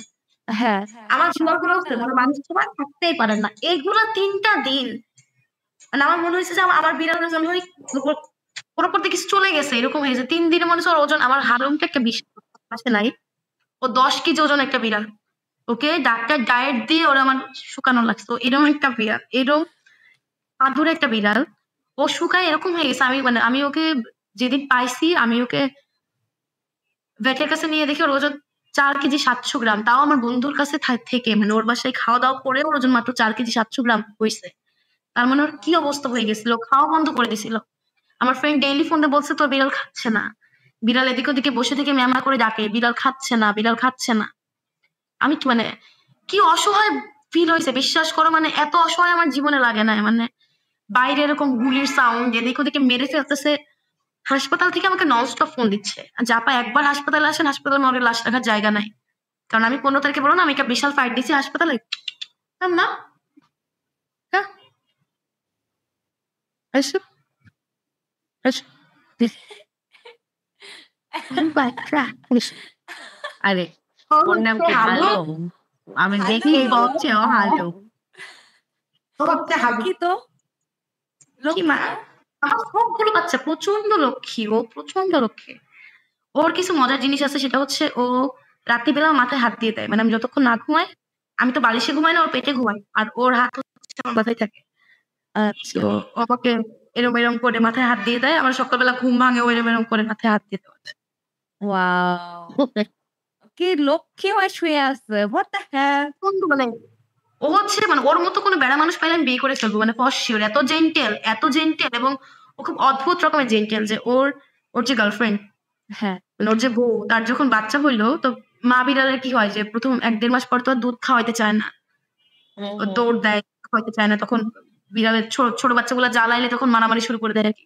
ও গিয়ে তখন কি করে জানো, বাচ্চাগুলাকে নিয়ে খেলে, বাচ্চাগুলাকে মায়ের কাছ থেকে নিয়ে আসে, এরপর বাচ্চাগুলাকে অন্যদিকে ঘুম পাড়ায় এসে ওই মা বিড়ালটাকে দূরে বেলকানি চিপায় নিয়ে আদর করে, মানে ও হচ্ছে ও এত সুইট, এত জেন্টাল বিড়াল। হ্যাঁ, বাট তোমার বিড়ালগুলো এত ভালো, তার মানে তুমিও ভালো, বুঝছো? যে মানুষের হচ্ছে এটা রিফ্লেক্ট করে বিড়ালের মধ্যে বা কুকুরের মধ্যে। যদি হচ্ছে যে মানুষটা ভালো হয়, তার বিড়ালটা বা কুকুরটা ঠিক ওরকমই হয় আসলে। এটা তুমি খেয়াল করে দেখো। হ্যাঁ, এটা আর বিড়ালের ব্যাপারটা তো অনেকটাই, কারণ বিড়াল ওনারা অনেক ব্যাপার-স্যাপার অ্যাডপ্ট করে। ইভেন হ্যাঁ, আমি দেখি যে আমি জোনড আউট হয়ে পড়ে থাকি, আমার বিড়ালগুলো জোনড আউট হয়ে পড়ে থাকে। আমি তো নিতেই পারি না। যে 1-1.5 ঘন্টা ওরা জোনড আউট হয়ে কোনদিকে এক নাগাড়ে তাকায় আছে। মানে আমি প্রচন্ড জোনড আউট থাকি। মানে ইচ্ছা করে থাকার চেষ্টা করি। মানে আমার ভাল লাগে না মানুষজন, রাস্তাঘাট, মানে আমার এই বিষয়ে কিছুই ভালো লাগে না, ট্রাস্ট মি। কিন্তু ওই যে বললাম না যে আমি ওই যে যেখানে অধিকারের বিষয়, যেখানে কথা বলার জায়গায় আমি কথা বলব। এটা আমি বলব। সে তুমি গুলি করো, গুলি ঠেকাও, মেরে দাও, ঠিক আছে। আমি রেপ নিয়ে কথা বলছি বলে তোমরা ওকে বোম মেরে উড়ায় দাও, I don't care, আমি তখনও কেয়ার করি না, এখনো করি না। আর আমি করব না। হ্যাঁ। আর হচ্ছে তোমার মানে এমন একটা সিচুয়েশন এর মধ্যে আসছো বা এমন একটা সিচুয়েশন এর মধ্যে দিয়ে গেছো, এইটা একেকজনের এক্সপেরিয়েন্স। ওই টাইমে যারা মাঠে ছিল বা যারা ওই টাইমে হচ্ছে আন্দোলন ছিল, এখানে হচ্ছে যে প্রত্যেকের এক্সপেরিয়েন্সটা কিন্তু মানে সেম না। সবাই হচ্ছে যে বিভিন্নভাবে রূপটাকে দেখছে। যে এতগুলা মানুষজনের পার্সপেক্টিভ। হ্যাঁ, অনেক পার্সপেক্টিভ। তোমার পার্সপেক্টিভটা আমরা শুনলাম।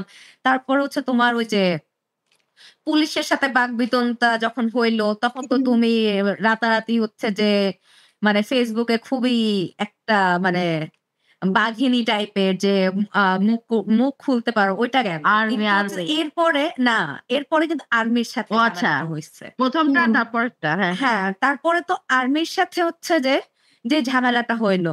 ভাই ওই টাইমে এত কিছু দেখে ফেলছি, এত কিছু একটা মানুষের মধ্য দিয়ে একটা মাথার ভিতর দিয়ে গেছে।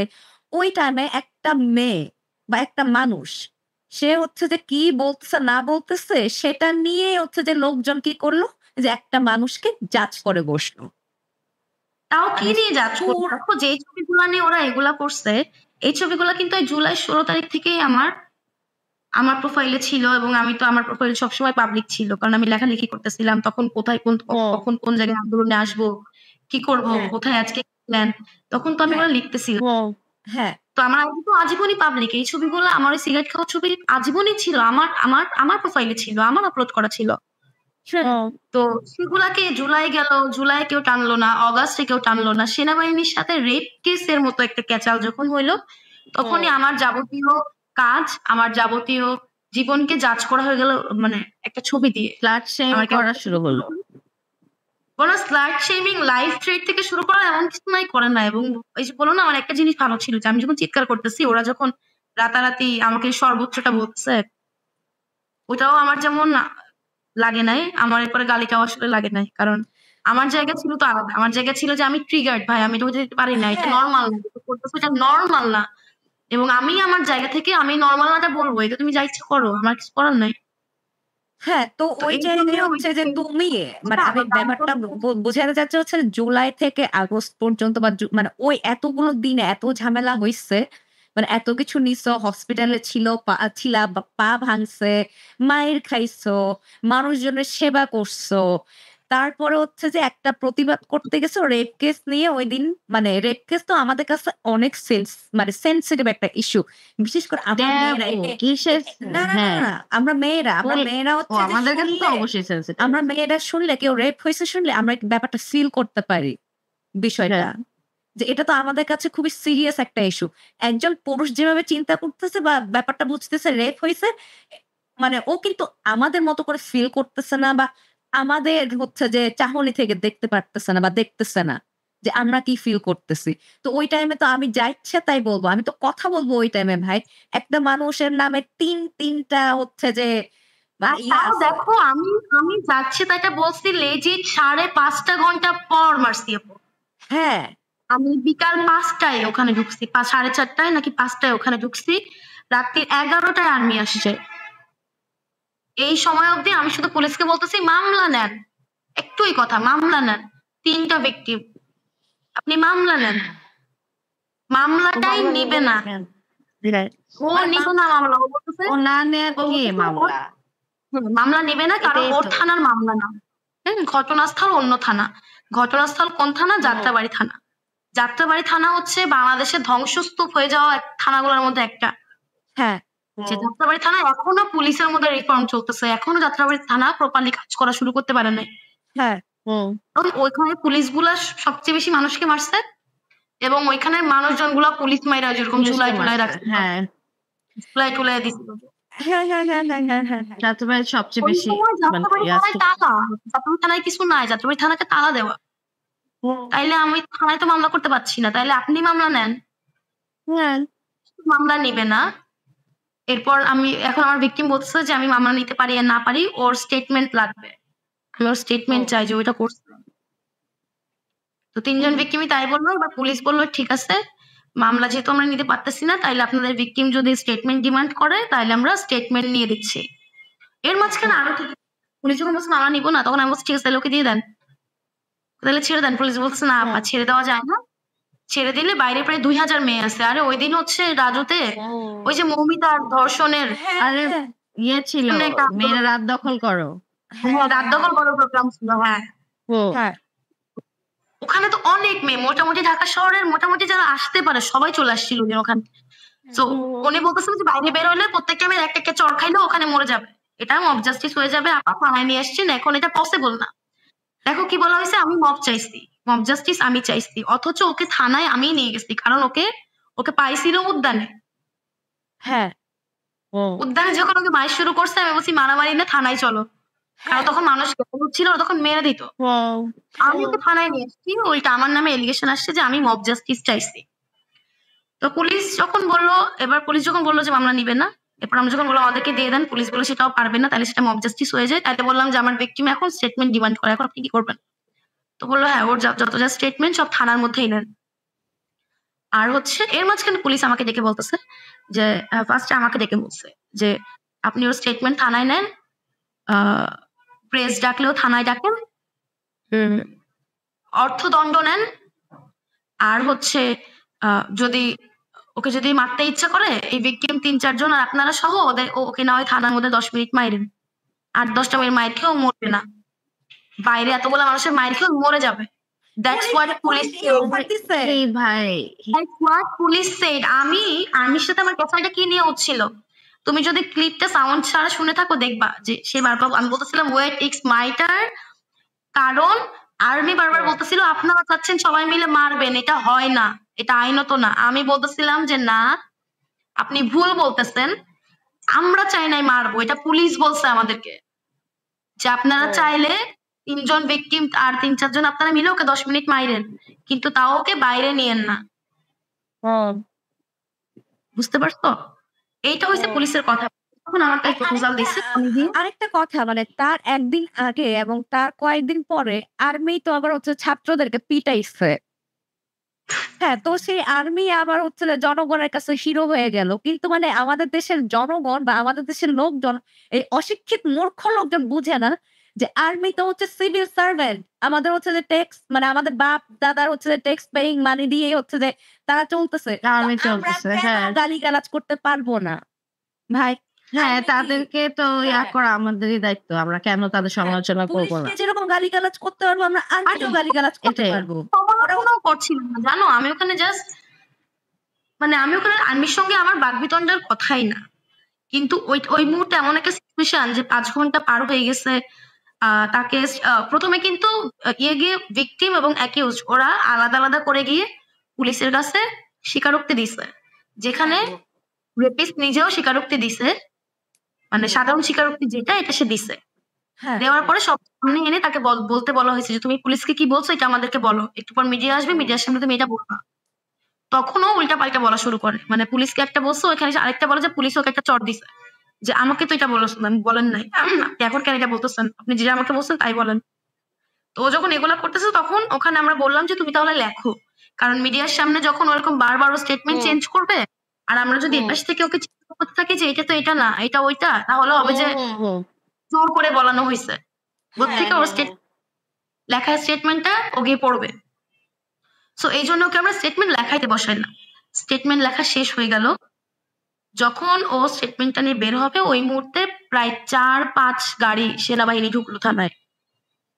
দেখো আমরা এখানে প্রায় 50-60 জন মানুষ হুট করে 5 লাখ সেনাবাহিনী খবর দিল কে? এই যে এটাই সামহাও পুলিশে দিছে হয়তো, কারণ তখন থানাগুলোতে প্রোটোকল দিচ্ছে সেনাবাহিনী। তো হুট করে যেটা হয়, দেখো যে এতগুলা মানুষের মধ্যে 5 ট্রাক সেনাবাহিনী ঢুকে গেলে স্বাভাবিক সবার মধ্যে একটা মিশ্র প্রতিক্রিয়া সৃষ্টি হয়ে গেছে, কেন আসলো। এই যে তোমার মতো প্রশ্ন আমাদের মধ্যেও আসছিল যে হুট করে সেনাবাহিনী কেন, এতগুলা সেনাবাহিনী কেন আসলো ভালো কথা, ডিরেক্ট এই রূপে কেন আসলো। একটা রেপিস্টের জন্য 5 লাখ সেনাবাহিনী লাগে, মানে টেররিস্টদের জন্য লাগে না, সেখানে একটা রেপিস্টের জন্য 5 লাখ।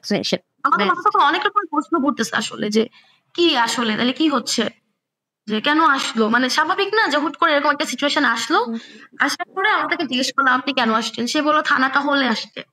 আমরা বললাম ঠিক আছে। এরপর সে এসআইয়ের কাছে জিজ্ঞেস করলো যে কি হয়েছে, তো এসআই তাকে বললো, বলার পরে সে স্টেটমেন্টটা এসআইয়ের হাত থেকে নিয়ে স্টেটমেন্টটা ভাঁজ করে সে ভিক্টিমের সাথে একবার কথা বলার পরে অ্যাকিউজদের সাথে, মানে হ্যাঁ ভিক্টিমের সাথে কথা বলছে, হ্যাঁ 2 জন ভিক্টিমের সাথে কথা বলছে, এরপর হচ্ছে অ্যাকিউজদের সাথে কথা বলছে।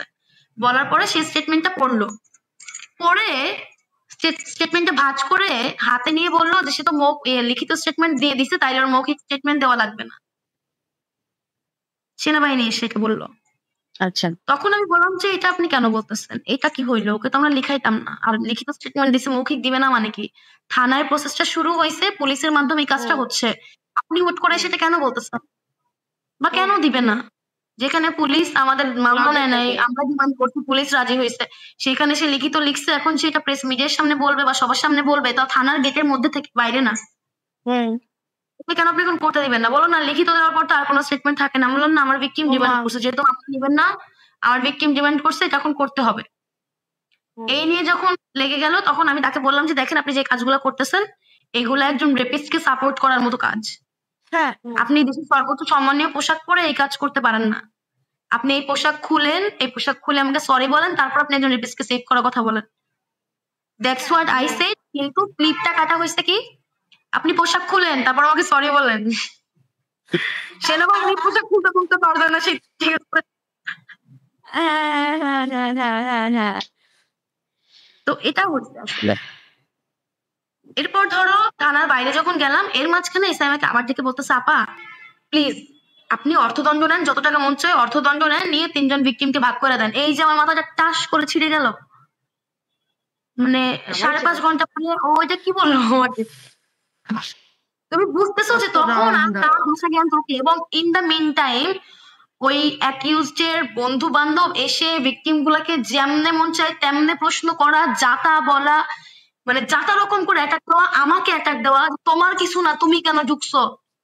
আমি বলছি আমি তোর কি যে তুই ঢুকলি ভাই, তুই কে যে এখন আসতেছস? জানাইতে সামনে আসছি, আমি ওদের আমি ওদের ডিসিশন গুলো আমি সামনে আনতেছি, কারণ আমি চাই না আমার ভিক্টিমের ফেস সামনে আসুক, আমি এটা বললাম ওকে। এবং দেখো আমি ওই ওয়াইজ ডিসিশন নিচ্ছি আসলে, বুঝে না বুঝে, যে আমার মনে হচ্ছে সামহ পৃথিবী উল্টে যাক, এই 3টা মেয়ের ফেস আসা যাবে না। এই জন্য ওদের ডিসিশন, ওরা কি চায় না, ওরা মামলা করবে না বলে ওরা কি চাচ্ছে, ওদের যা কিছু আমি সব সামনে এসে বলতেছিলাম। এই যে আমার ভিকটিম যে স্টেটমেন্ট ডিমান্ড করতেছে, এটা আমি গিয়ে বলতেছিলাম। সো ওই সময় হচ্ছে মানে এই জন্য হচ্ছে সবগুলো ক্যামেরা আমার ফেসে ছিল, বুঝতে পারছো? না, আর এখানে আরেকটা ব্যাপার ভিকটিমদের ফেস থাকলে মেয়েগুলো মরে যেত, ওরা যা যা লিখছে যা যা করছে আমাকে নিয়ে যে কয়দিন, আমি কিছু, কিন্তু ভাবো যে মেয়েটা ভিকটিম, ওকে নিয়ে এই কয়দিন এগুলা করলে মানে কি করবে। এটাই কত কিছু ছিল। হতো। ওর মাঝখানে একটা মেয়ে ছিল হিন্দু, যার ফ্যামিলি ছিল ব্রাহ্মণ, যে মেয়ের কথা একটাই যে সিথি আপু আমি সর্বোচ্চ যদি আমার কোনো টেস্টও করা লাগে আমি তাও করতে রাজি আছি, শুধু আমার বাবা মা যাতে না জানে, কারণ ওকে আসলেই কেটে ফেলে দিবে, ধর্মতে এত লেগে যাবে। মানে অসহায় লাগছিল নিজের তখন, যে মানে এরকম একটা সিচুয়েশন তখন ওইখানে। তো এরপর সেনাবাহিনীর সাথে এটা নিয়ে কথা হচ্ছিল যে সেনাবাহিনী বলতেছে আপনারা যা বলতেছেন তা হয় না, আপনারা মারবেন বলতেছেন। আমি বারবার বলতেছি যে না আমরা মারবো বলি নাই, পুলিশ আমাদেরকে বলছে, পুলিশের প্রপোজাল এটা। এখানে তো মানে এটা হচ্ছে পুলিশের সলিউশন যে ভাই 10,000 জনের কাছে ছেড়ে না দেই, 5 জন মিলে 10 মিনিট পিটান, মানে এটা একটা পুলিশ অফার করে সাজেশন হিসেবে।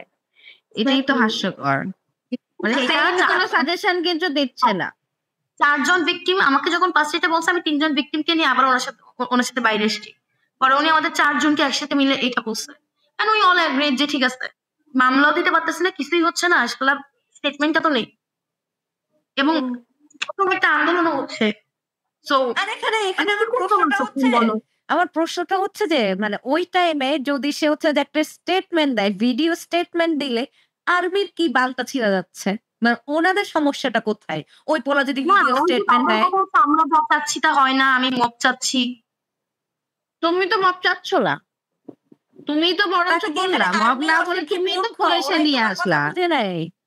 তো যে আমি মানে, এবং এরই মাঝখানে কি হয়েছে, আমি বারবার খবর পাঠাইছি থানার মধ্যে থেকে যে রাজুতে এত বড় একটা আন্দোলন হচ্ছে, মেয়েদেরকে বলো শাহবাগ থানার সামনে আসতে, মেয়েদেরকে বলো মিছিলটা নিয়ে শাহবাগ থানার সামনে আসতে। আমি প্রায় 10 থেকে 12 বার খবর পাঠাইছি, মার্সি আপু কেউ কাউকে আসতে দেন। কেন ওখানে আমি জানি ওখানে সাধারণ শিক্ষার্থীদের আন্দোলন। আমি পরে রাত 12টার সময় থানা থেকে বের হয়ে যা শুনলাম এবং যা বুঝলাম যে ওইখানে কিছু পলিটিক্যাল মানুষজন, কিছু পলিটিক্যাল গ্রুপ হ্যাঁ হ্যাঁ তাদের মতো করে পলিটিক্যালি জিনিসটাকে শিফট করে একটা মিডিয়া কাভারেজ নিয়ে মিডিয়া চলে গেছে, তারাও চলে গেছে। যখন মিডিয়া কাভারেজ চলতেছে তখন হচ্ছে আমি থানায়, তখন যে মেয়েরা ওখান থেকে যেতে চাচ্ছে সিটি আপু ডাকতে বা সিটি ডাকতে বলে ওরা তখন যেতে দিচ্ছে না, যেখানে মশাল মিছিল চলতেছে আমরা এটা শেষ করি, আমরা এখানে থাকি, থানা ঝামেলা ওখানে না যায়, এরকম একটা ব্যাপার গেছে ওখানে। রাত 12টার সময় বের হয়ে এসে আমি কিছুই জানি না ওখানে কি হয়েছে কি না হয়েছে। আমি শুধু গিয়ে, আমি তখন আর কথা বলতে পারতেছি না, আমি শুধু গিয়ে বললাম যে আপনারা এটা পারলেন, আজকে এরকম একটা আন্দোলন হইলো এবং সেটা রাত দখলের আন্দোলন ছিল, রাত্রির 11টা বাজতে না বাজতে আপনারা সবাই চলে গেছেন। যে মেয়েগুলো আসলে রাত দখলের জন্য আসছে ওরা এখন ইনসিকিউর ফিল করতেছে ওখানে, কারণ ওরা গুটি কয়েক, যাদের আর বাসায় ঢোকা নাই, যারা সারা রাত বাইরে থাকবে ভেবে আসছে, আপনারা তাদেরকে একা ফেলে চলে গেছেন। রাত দখল মানে রাত 10টা মানে রাত দখল নাকি? রাত 10টা 11টার মধ্যে সবাই গায়েব হয়ে গেছেন, যারা আপনারা থাকবেন বলে আসছে দূর দূরান্ত থেকে, বা যাদের আর বাসায় ঢোকার স্কোপ নাই, ওরা এখন সারা রাত রাস্তার মধ্যে সেফটি কে দিবে? সবাই চলে গেছে। আমি এরকম চিৎকার করে এসেও আমি না পেরেও সারা রাত ওখানে ছিলাম। তারপর সকালবেলা আমি বাসায় আসছি, এই যে থানা থেকে বের হয়ে আমি সারা রাত মঞ্চে ছিলাম, শহীদ মিনার ছিলাম, এদিক ওদিক ছিলাম, তারপর সকালবেলা আমি বাসায় আসছি। তারপরে তুমি আমি দেখলা যে তুমি কেউ বাইরে না, হয়ে ওদের গেছো। মেয়েগুলো বেড়াতে গেছে, যারা কয়েকজন আছে ওরা এখন ওরা তো রাত্রেবেলা বাইরে থাকবে বলে ওরা ভাবছে অনেক মেয়ে মিলে থাকবে, কোনো প্যারা নাই, হ্যাঁ হ্যাঁ হ্যাঁ হ্যাঁ সবাই চলে গেছে। তো এইগুলা কেন হইলো বলতো? এগুলার কারণ কি? অনেক অনেক ব্যাপার স্যাপার এখানে আসলে, বুঝতে পারছো? আর একটা তো মজার এই যে ব্যাপার আমি দেখো, এটাই বলতেছি। তুমি তো হচ্ছে মানে সবসময় কি হয়, ভিকটিমের চেহারা তো সবাই দেখে ফেলে, তারপর ভিকটিম ব্লেমিং, ভিকটিম শেমিং এই তো চলতে থাকে। তুমি যেহেতু এটা নিজের উপরে নিলা, তুমি ওদের হচ্ছে একটা মুখপাত্র হয়ে কথা বললা, এই জন্য তুমি হচ্ছে এখন স্লাট শেম হচ্ছ, হ্যাঁ। তোমার ধরে হ্যারাস্ট হয়ে যাচ্ছ, এবং তোমার উপর দিয়ে এত ঝড় যাচ্ছে, তোমাকে নিয়ে মিম বানানো হচ্ছে, ট্রল বানানো হচ্ছে, মানে ওরা জাস্ট একটা ফেস খুঁজে, বুঝছো, যে কোনো একটা ইস্যুতে একটা মেয়ের ফেসই লাগবে যাকে ব্লেম করতে হবে, যাকে ওরা মনে করবে যে খুব ছোট আমি করে দেখলাম যে ফেললাম এই আমাদের কাজটা করে। আমি দেখলাম আমাদের সেই মেইন স্ট্রিম মিডিয়ার আসলে কোনো কাজ নাই। এরা ভুলে গেছে সংবাদ কি, এরা ভুলে গেছে সংবাদ মাধ্যমের কি কাজ হওয়া উচিত। শোনো, মেইন স্ট্রিম মিডিয়া তো ওদের তো পলিটিক্স আলাদা, ওরা যদি কোনো এক দল বা মন্ত্রী থেকে Politics তো টাকা তুমি খেয়ে বারো বসে জন। থাকে, তো পলিটিক্যালি না, ওরা ধরো একজন অ্যাক্টিভিস্টেরও একটা ইন্টারভিউ নেয়, যেমন আমাকে, আমি কেন ওই যে আমাকে মানে দেশের এমন কোনো নিউজ চ্যানেল, এমন কোনো নিউজ পেজ, ইউটিউব চ্যানেল এরকম নাই যে আমাকে ফোন দেয় নাই একটা ইন্টারভিউ এর জন্য। আমি এমন অব্দি যাই নাই কোথাও এবং যাবো না। আমি যখন বলছি ভাই আমাকে কি বিষয়ে ডাকবেন, কি বিষয়ে আলাপ করতে ইন্টারভিউ নিবেন, হ্যাঁ আপা আপনার ভাইরাল হয়ে কেমন লাগতেছে, ঠিক আছে, সেনাবাহিনীর সাথে যে একটা ঝগড়া করলেন এটা তাহলে কি তুমি হইলো, একটা কাজ করবা, তোমাকে তো আমি মানে ওরা চাই কি রসালো আলাপ এবং আমাকে ট্রিগার করার মতো আলাপ, বুঝছো, যাতে আমি ট্রিগার্ড হয়ে আবার সামহাও উত্তেজিত একটা বিহেভ করি, যাতে ওর ওই ফুটেজটা আবার মানুষ খায়, আবার রসালো হয়। ওদের ইন্টেনশন শুধু বেড়ি মানুষ এবং রসালো ফুটেজ, অর নাথিং। হ্যাঁ সেটা তো বুঝলাম, কিন্তু হচ্ছে যে তুমি ইন্টারভিউ দিবা, তোমাকে পার ইন্টারভিউ তুমি হ্যাঁ। 1 লাখ টাকা করে নিবা। 1 লাখ কম বলছো, ওরা আরো অনেক কামাইতেছে ভাই, হ্যাঁ আরো অনেক, যে কেউ কোটি টাকা করে চাবা। কেউ রাস্তায় ছবি তুলতে চাবে 1,000 টাকা দেন, তারপর ছবি তুলবো, তার আগে দিব না ছবি তুলতে। তবে ধরো এরই মাঝখানে আরো বেশ কিছু ব্যাপার হচ্ছে যে আসলে কিছু মানুষ একটা অদ্ভুত সম্মান রাস্তায় দেখায় বা করে, বা একটা অদ্ভুত আদরের জায়গা থেকে দেখে একজন বয়স্ক মানুষ হইলে। তো এরকম কিছু ভালোবাসা আমি পাচ্ছি, বুঝছো, যেমন ধর আমি যখন ফেনীতে কিন্তু আমি খুব বিরক্ত হয়ে গেছি, কারণ আমার যে বন্ধু বান্ধব গুলো ওকে দেখতে আসতেছে যে আমি ঠিক আছি কিনা, আমার মেন্টাল সিচুয়েশন কি, আমি জানি যে বেচারা গুলো ইচ্ছা করে না, জাস্ট নর্মালি ফোনটা হয়তো লকটা খুলছে, ফেসবুক ওপেন ছিল, আমার ভয়েস বাইজে উঠছে, যে ও নিজেও প্যারা খেয়ে গেছে, পানি সময় এতটাই viral। এতটাই যে আমি একটা সময় গিয়ে বিরক্ত, আমার কিচ্ছু ভালো লাগতেছে না। এবং ওই সময় কি হচ্ছিল আমি না জানো? তোমার ওই আমাকে ভিডিওটা কড়াই করা দেখি নাই, ওই যে আর্মির আমাকে সাথে কিন্তু ঝগড়ার panic করা ভিডিওটা আমি দেখি হচ্ছিল। নাই। আপনাকে প্রায় 100 থেকে 150 সাংবাদিকের কল পাইছি। সো আমাকে এগুলো প্যানিক করাই ফেলতেছিল, বুঝতে পারছো, যে একের পর এক সাংবাদিক কল sorry। দিচ্ছে, এটা কল দিচ্ছে, একের পর এক সেটা কল দিচ্ছে। কিছু লোক কোত্থেকে নাম্বার পেয়ে কল দিয়ে থ্রেড দিচ্ছে, কিছু লোক ফোন দিয়ে বলতেছে যে ধরো আমার কোন একটা চাচা, যাকে আমি জীবনে কোনোদিন চিনি না, সে বললো আমি তোমার অমুক চাচা। আমি বললাম হ্যাঁ চাচা বলেন। বললো একটা লিঙ্ক দেখলাম, ওটা কি তুমি? চাচারে আমি চিনি না, বা সে মানে তখন হচ্ছে। হ্যাঁ, তো আমি আমাদের আত্মীয় স্বজন, এক্সটেন্ডেড আত্মীয় স্বজন আমার সেরা। যাই হোক। হ্যাঁ, তো ধরো এটা হয়েছে। হ্যাঁ এবার মানে ওই সময় আমি তো বিরক্ত, আমি বেসিক্যালি তখন বিরক্ত হয়ে গেছি পুরোপুরি, কারণ এই যে বলুন না আমাকে যে মানুষগুলো আমি ঠিক আছি কিনা জানতে ফোন দিচ্ছে, আমার সেটাও তখন মানে প্যারা লাগা শুরু হয়ে গেছে, আমার ভালো লাগছে না। লাগাটা এরপর হচ্ছে স্বাভাবিক না? ফেনীতে বন্যা হইলো, আমি জাস্ট বন্যায় চলে গেলাম। তুমি জানো বন্যা থেকে কি হইছে? কি হইছে? ওখানে তো আমরা ছিলাম এবং সেনাবাহিনী ছিল, পুলিশ তো নাই। হ্যাঁ। তো আমার ৪ টা বোট, আমার বন্ধুরা ৪ টা বোট নিয়ে চট্টগ্রাম থেকে রওনা হইছে। ওরা মিরসরাই দিয়ে ঢুকছে এবং ওরা হারায় গেছে। ওখানে কোনো নেট নাই, কোনো ইলেকট্রিসিটি নাই। ওখানে আমার ২ টা ভাই আছে যারা সাঁতার পারে না। আমার মাথা খারাপ, কারো সাথে কোনো যোগাযোগ করতে পারতেছি না। মানে চারদিকে পানি, চারদিকে হাহাকার, মানে ফেনীতে একটা সর্বোচ্চ বাজে অবস্থা। তো এরই মাঝখানে আমি যখন পরের দিন সকাল হলো, আমি তো বিকালে পৌঁছেছি, মানে সন্ধ্যায় পৌঁছেছি। পরের দিন সকালবেলা আমি যখন বের হইছি, আমি দেখলাম যে আমি এগুলো নিয়ে প্যানিক করতেছি, আমি পাগল হয়ে যাচ্ছি। আমি এগুলো না করে রেস্কিউ শুরু করি। হ্যাঁ, তো সেনাবাহিনী একটা জায়গায় সেনাবাহিনী দাঁড়ানো, একদিকে ত্রাণ দিচ্ছে, একদিকে বোট নামায় দিচ্ছে। হ্যাঁ। আমাকে দেখে সেনাবাহিনী একদম সতীনের মতো বিহেভ করলো, চোখ মুখ কুঁচকে ফেললো। কিছু এলাকার মানুষ আমাকে এসে বিভিন্ন প্রবলেম বলতেছে যে আপা ওই শিলটার রুমে খাবার যায় না, ওখানে অনেক মানুষ, এইটা সেটা। আমি বললাম সেনাবাহিনীর কাছে খাবার আছে ভাই, ওদেরকে বলেন। বলে বলতেছি ওনা হচ্ছে না, ওনারা শুনতেছে তো শুনতেছে না, একটা বোট দিচ্ছে না, বা বোট ছাড়া আমি অত দূর কিভাবে নিবো, মানে বিভিন্ন জিনিসপত্র যে ওরা সেনাবাহিনীকে বললে সলিউশন পায় নাই বলে আমাকে দেখে ভাবছে সলিউশন পাবে, এটা খুব স্বাভাবিক, তখন মানুষগুলো বিপদে। হ্যাঁ। এই তো ওকে ঘিরে আসেন, এরকম সতীনের মতো ভিড়। সেনাবাহিনী গেল। এরপর আমি কি করলাম জানো? আমি যখন কোনো বোটও পাইলাম না, আমি তো সাঁতার পারি। এই দেখো ভারতের সেনাবাহিনী আমাকে সাঁতারও শিখিয়েছে।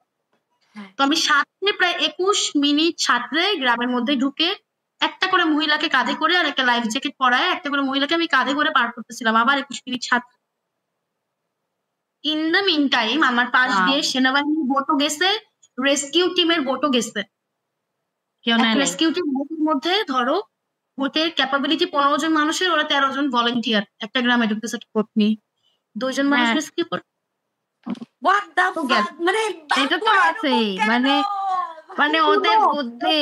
কোথাও লাগছে? আমি একটা মহিলাকে কাঁধে করে সাঁতার দিচ্ছি ভাই, আমি নিজে একটা বেড়ি মানুষ। তোর তো বোট নিয়ে তুই রেস্কিউর জন্য যাচ্ছিস, তুই আমার কাছ থেকে একটাবার বলতো কেউ যে আপা বোটে উঠেন বা মহিলাটাকে বোটে উঠায় দেন। No one, no one. আমি মানুষের তো তখন মানে উৎসব লেগে গেছে যে রেস্কিউ করতে যাবো, পিকনিক লেগে গেছে বোটে বোটে করে, এরকমই হয়েছে তখন। এবং এরপরে হচ্ছে আমি ২ জনকে ওরকম, একজনকে গাছ থেকে নামাইছি আর একজনকে বাড়ির চাল থেকে নামাইছি, কারণ আর ২ বার সাঁতার দিয়ে প্রায় ২১ মিনিট সাঁতার দিয়ে আমি দম দিতে পারতেছিলাম না।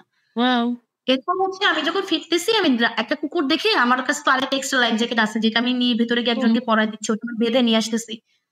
তো একটা কুকুর অনেকবার পা দেওয়ার চেষ্টা করতেছে, কোনোভাবে কিছু করতে পারতেছে না। আমি ওর গায়ে লাইফ জ্যাকেটটা পরায় ওকে আমি নিয়ে আসতেছি। আমি দেখলাম পুরোটা এলাকা হাসতেছে। তুই বুঝো আমি পানির মধ্যে, মানে হয় না যে একটু হলেও প্যারা লাগতেছে, এমনি তো লাগতেছে। আর তার মধ্যে ওরা চিৎকার করে হাসতেছে, সব বলতেছে। এবং আমি মাস্ক পরে পানিতে ছিলাম জানো, কারণ ওরা ওই পানির মধ্যে পর্যন্ত আমার সাথে ছবি তুলতে চলে আসতেছিল। ঠিক আছে, ওরা পানির মধ্যে পর্যন্ত ছবি তুলতে চলে আসতেছিল। আমি ত্রাণ দিচ্ছি, তার মধ্যে ছবি সেলফি নিতে চলে আসছে। এত মানে stupid বুক পানির মধ্যে লোকজন। মাস্ক পরে মানে মাস্ক পরে বুক পানি অব্দি হাইটে বেড়ে দিছি, তুমি বুঝতেছো? Holy shit! আমি এখনো মানে কথাটা অর্জন করতে পারলাম না, ওর আমি কোন পারতেছি মোমেন্টে না। উফ! আমার মাইগ্রেন এই সিটি শুরু তোমার গল্পগুলো হয়েছে। জমায় রাখো। তুমি একটা স্টোরি লেখো, আমরা সিনেমা বানাবো। হ্যাঁ, আমাকে হ্যাঁ, চলো। কল দিছিল। ওরা বলল যে একটা ম্যাগাজিন ওরা করতে চায়। আমি যাতে সময় টময় দেন বললাম হ্যাঁ। ভাই আজকে ৫১তম এপিসোড এবং আমার মাথায় মনে হয় এই প্রথমবার হাত উঠে গেল। হ্যাঁ, আমি আর মাথায় হাত উঠে গেছে। আমিও আর পারতেছি না যে আমাদের বাংলাদেশের মানুষজন স্টুপিড না বোকা না শয়তান। এটাই এটা হচ্ছে বাংলাদেশের মেয়ে মানুষের জীবন। এটা হচ্ছে বাংলাদেশের মেয়ে মানুষের জীবন। ঠিক আছে? এমনি বলো। কি একবার ভাবো যে ওরকম একটা সময় মানে তুমি কি কাকে কি বলবা? আপু তুমি কাকে কি বলবা? ধরো ওখানে যে এলাকার মানুষ ওরা দেখতেছে আমরা কত দূর থেকে ৭ দিন ভাত খাই নাই। যেই ত্রাণের খাবার নিয়ে গেছিলাম মুড়ি, পাউরুটি, কলা এগুলা খাইছি ৭ টা দিন। ভাত খাই নাই ফেনীতে। ভাত খেতে গেছি একটা হোটেলে দেখো এরা কি? ওরা একটাই খাবার আনছে, সেটা হচ্ছে খিচুড়ি। তাও কি ওই যে মুরগির গলা-টলা, মাংস-টাংস মিক্স করে একটাই খাবার, সেটা হচ্ছে খিচুড়ি। You have no option এবং যে একটাই প্লেট যেটা 250 টাকা, যে খিচুড়ি তুমি 2 বার খেয়ে পানি খেয়ে খেয়ে তোমার গলা দিয়ে নামাইতে হবে, গলা দিয়ে নামবে না, ওরা একটু ঝোল দিবে না, একটু সালাদ দিবে না, শেষ। তুমি বলবা যে এটা খাবো না, আর কোনো অপশন নাই, বিকজ ইউ আর হাংরি। আমরা বাইরে থেকে গেছি ওদের হেল্প করতে, ওরা আমাদের, আমি জানো একটা সময় আমার মন খারাপ হয়ে গেছে যখন 20 টাকা রিক্সা ভাড়া 150 টাকা চাইছে। তো আমি বলছি ভাই দেখেন আমরা এই দূর থেকে মানুষের কাছ থেকে টাকা চেয়েছে আপনাদের এখানে আসছি, এরকম সারাদিন পানির মধ্যে ডুবে আমার পুরো শরীরে র্যাশ হয়ে গেছিল, পুরা শরীরে, মানে আমার এই লাইন সহ পুরোটা র্যাশ হয়ে গেছিল। কারণ দেখো মার্সেপুর 7 দিন আমি পানির মধ্যে, কিন্তু গোসল করতে পারতেছি না, কারণ প্রথম 2 দিন পরেই না সব পচা শুরু হয়েছে, মানে যে গরু ভেসে গেছে, যে মুরগিগুলা ভেসে গেছে, পেট্রোল পাম্পের ডিজেল ভেসে গেছে, এগুলো সব পচে পানিতে গ্যাস গন্ধ হয়ে গেছে। তো এর মধ্যে সারাদিন মানে ডোবাডুবি করছি না, করে ধরো চট্টগ্রাম বিশ্ববিদ্যালয়ের বাসে আমাদের ফ্রেন্ডরা ছিল, ওখানে আমি ছিলাম। তো আমি ধরো বাসের মধ্যে গিয়ে শুধু কাপড়টা চেঞ্জ করছি, একটু গায়ে যে পরিষ্কার পানি ঢালবো সেই পানিটা কিন্তু ছিল না। ত্রাণের যে কাপড়গুলা ধুয়ে ধুয়ে ওরা নিয়ে গেছে, ওই কাপড় থেকে একটা দুটো কাপড় বের করে আমাদের কাপড় রেখে ওই কাপড়গুলা পরতেছিলাম, কোনো গোসল নাই। 7 দিন আমি মাত্র 3 বার ওয়াশরুমে গেছি, মাত্র 3 বার, কোনো আর ওয়াশরুম তো নাই। কোনো ওয়ে নাই, তুমি বন্যা তো ভেসে গেছে, তুমি কোথায় বাথরুম করবা, বই খাবা? এবং ওইখানে মানুষ ডিল করা অনেক টাফ, মানে একদম একদম প্রত্যন্ত এলাকায় মানুষগুলো ডিল করা খুব টাফ। যেমন আমার একটা বন্ধু, ও 3 দিন পরে গেছে আমি যাওয়ার, ও গিয়ে ও বাস থেকে কয়েকটা মেয়েকে যেতে দেখে বাস থেকে কয়েকটা প্যাডের প্যাকেট নিয়ে এরকম আগায় দিছে, মেয়েগুলা প্যাডের প্যাকেট আগায় দিছে বলে দৌড় দিছে ভয়, যে একটা ছেলে ওদেরকে প্যাডের প্যাকেট আগায় দিছে, বুঝতে পারছো? তো আমি কি বললাম যে দেখ তুই এটা করিস না, কোনো মানুষের সাথে হচ্ছে মিশে ওদের মতো করে, যে তুই ওদের সাইকোলজি বুঝতেছিস, এরকম করে কথা বলে ওদেরকে এটা দিতে হবে। যেমন ও একটা শেল্টার হোমে গিয়ে, একটা শেল্টারে গিয়ে বলতেছে কয়জনের প্যাড লাগবে, মেয়েগুলা কাছামাছি হয়ে গেছে বলতেছেন। এরপর আমি ঢুকছি, আমি বললাম তোরা এখান থেকে যা, মানে আমি ওদের সামনে বলছি এই ছেলেরা এখান থেকে যাও তো, তোমাদের এসব এখান থেকে যাও। তারপর আমাদেরকে বললাম যে আপা এই ব্যাপার, তো এমন গেছে প্যাড কম, তো আমরা এক প্যাকেট প্যাড হয়তো 2 জনকে ভাগ করে দিয়ে আসছি, যে তুমি অ্যাটলিস্ট 1 দিন বা 2 দিন চলো, এর মাঝখানে আরো কেউ না কেউ প্যাড নিয়ে আসবে, ঠিক আছে, প্রচুর আসতেছে, 1 দিন 2 দিন কাটাও, এরকম করে প্যাড ডাউন ভাগ করে দিচ্ছি। তো ওই সময় ধরো এরকম অনেক কিছু গেছে, যে খাবার, ওরা খাবার নিয়ে তোমার সাথে ব্যবসা করতেছে, ওরা মানে বলো না, আমি ওদেরকে না মেরে বলে করতেছে, রিক্সা ভাড়া নিয়ে ব্যবসা করতেছে। পেট্রোলের দাম তখন 12,000 করে হয়ে 16,000 হয়ে গেল, মনে নেই? তাই মানে একটা ট্রাক চট্টগ্রাম থেকে একটা নৌকা এনে ফেনীতে দিবে, তাকে 50,000 টাকা দিতে হবে। ল এন্ড অর্ডার তো তখন মানে আরো খারাপ অবস্থা, এবং হঠাৎ করে ক্রাইসিস। এবার দেখো বাঙালি এক মহিলা 12 বার, এক মহিলা একই জায়গায় 13 বার ত্রাণ নিয়ে গেছে, 14 বার। আবার যখন যে ধরা পড়ছে, তখন যার কাছে ধরা পড়ছে তাকে সে মারতে চলে আসছে, সে বলে দিল, অথচ ভেতরে কিছু মানুষ না খেয়ে আছে, আবারই যাচ্ছে না। হ্যাঁ, মানে একই জায়গায় 13 বার যাওয়ার ব্যাপারটা কি, রাউন্ড দিয়ে ঘুরে ঘুরে আসবে না? ওই ওই ওই মহিলা সামহাও ঘুরে ঘুরে একবার বোরকায়, বা একবার অন্য কাপড়ে, বা একবার অন্য কিছু, এবার বুঝলাম না, ওরা এগুলা বেচতেছে, ওরা ওগুলা বেচতেছে একটা পলিথিনের ত্রাণের খাবার। আর মানে আমরা তো আসলে এগুলো দেখে অভ্যস্ত না, যে একটা ছোট্ট প্যাকেট 20 জন মিলে দান করতেছে, আমরা তো এগুলো দেখে অভ্যস্ত, এটা শুনে আমাদের অবাক হওয়ার কি আছে? না না, এখানে আমি আরেকটা ব্যাপার বলতে যাচ্ছি, তোমার হচ্ছে মানুষের মধ্যে পার্থক্যটা কোথায় দেখো, ঢাকা শহরে লোকজন ত্রাণ দিয়ে ভাসায় ফেলছে, এক্স্যাক্টলি, আর ওখানে ওই জিনিসগুলো সেল হয়েছে। এটাই যে বিশ্বাস করবা, পুরোটা বন্যায় ফেনীর বেশ কিছু এলাকা ছিল যেখানে প্রথম 7 দিনেও কোনো খাবার পৌঁছায় নাই, কারণ ওইসব এলাকায় যাওয়ারই অপশন, ওইসব এলাকায় হেলিকপ্টার দিয়েও যাওয়া যাচ্ছে না। হ্যাঁ, হেলিকপ্টার দিয়েও ওইসব এলাকায় রেস্কিউ করা যাচ্ছে না, এইরকমও কিছু জায়গা ছিল। তো ধরো কি হয়েছে, এটা এমন একটা সময় মার্সি আপু, যখন কোনো লোকাল প্রশাসন নাই, যখন পুলিশ নাই, কোনো লোকাল প্রশাসন নাই, কোনো লোকাল ম্যাপ বলে দেওয়ার মতো মানুষ নাই, কারণ কিচ্ছু নাই, নেতা ফেতা না, কোনো প্রশাসন নাই, কোনো পুলিশ নাই, কিছু নাই। সেনাবাহিনী তো ফিল্ডের জন্য না, সেনাবাহিনী একটা জেলার ম্যাপ জানবে না, ও যুদ্ধের ম্যাপ জানতে পারে। ওরা বেরই হয় না, ওরা তো ওদের খোয়ার থেকে বের হইতে পারে কিভাবে? সেনাবাহিনীকে দিয়ে দেওয়া হয়েছিল, তারাও এটাকে প্রপার বুঝে উঠতে পারছিল না, তারাও বুঝতে পারছিল না what to start, how to start, কোন দিকে কি করা উচিত। মানুষও তাদেরকে বিভিন্নভাবে বেড়া দিচ্ছিল, মানে সবকিছু মেস আপ ছিল। আমরা কি করছি, আমাদের যে বন্ধু বান্ধব আছে ফেনী, ওদেরকে দিয়ে খোঁজ দিচ্ছি যে কোন কোন এলাকার কি অবস্থা, যারা ফেনী চিনে, যাদের ফেনীতে বাড়ি, ওরা ওদের কোনো একটা ছোট ভাইকে বলে দিচ্ছে যে আমাদের বিভিন্ন জায়গায় নিয়ে গেছে। এবার মাছ রাত্রি বেলায় মানুষ ত্রাণ নিয়ে যাচ্ছে নৌকা নিয়ে, বসে নৌকা ডাকাতি করে ফেলতেছে, মেরে টাকা নিয়ে যাচ্ছে, তেল নিয়ে যাচ্ছে। দেখো তখন অবশ্যই একটা জিনিস যে সবাই ক্ষুধার্ত, এরকম বন্যা কেউ দেখে নাই, ব্রেন অনেকভাবে কাজ করছে, তো এটা নরমাল, আমি মেনে নিলাম।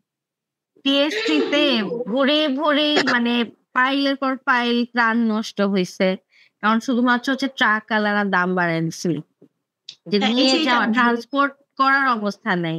এবং মানে এবার আমরা ধরো কিন্তু হচ্ছে সব না, জায়গা গ্রাম থেকে আছে, ডোনেশন ফান্ডিং কালেক্ট করা হয়েছে, প্রত্যেকটা বিশ্ববিদ্যালয় বলো, প্রত্যেকটা স্কুল পর্যায়ে বলো, সব জায়গা থেকে কিন্তু আমরা দেখছি যে ত্রাণ যাচ্ছে, টেনশন নাই, কিন্তু ত্রাণ এবং সেগুলো দিয়ে বালটা হয়েছে। আমি জাস্ট এটাই পুরো বালটা হয়েছে যে তুমি মানুষকে এতটুকু সিকিউর ফিল করাইতে পারো নাই। তোমার কাছে মনে হয়েছে একটা সাধারণ নাগরিক হিসেবে যে তুমি হচ্ছে পিকনিক করতে যাইতেছো।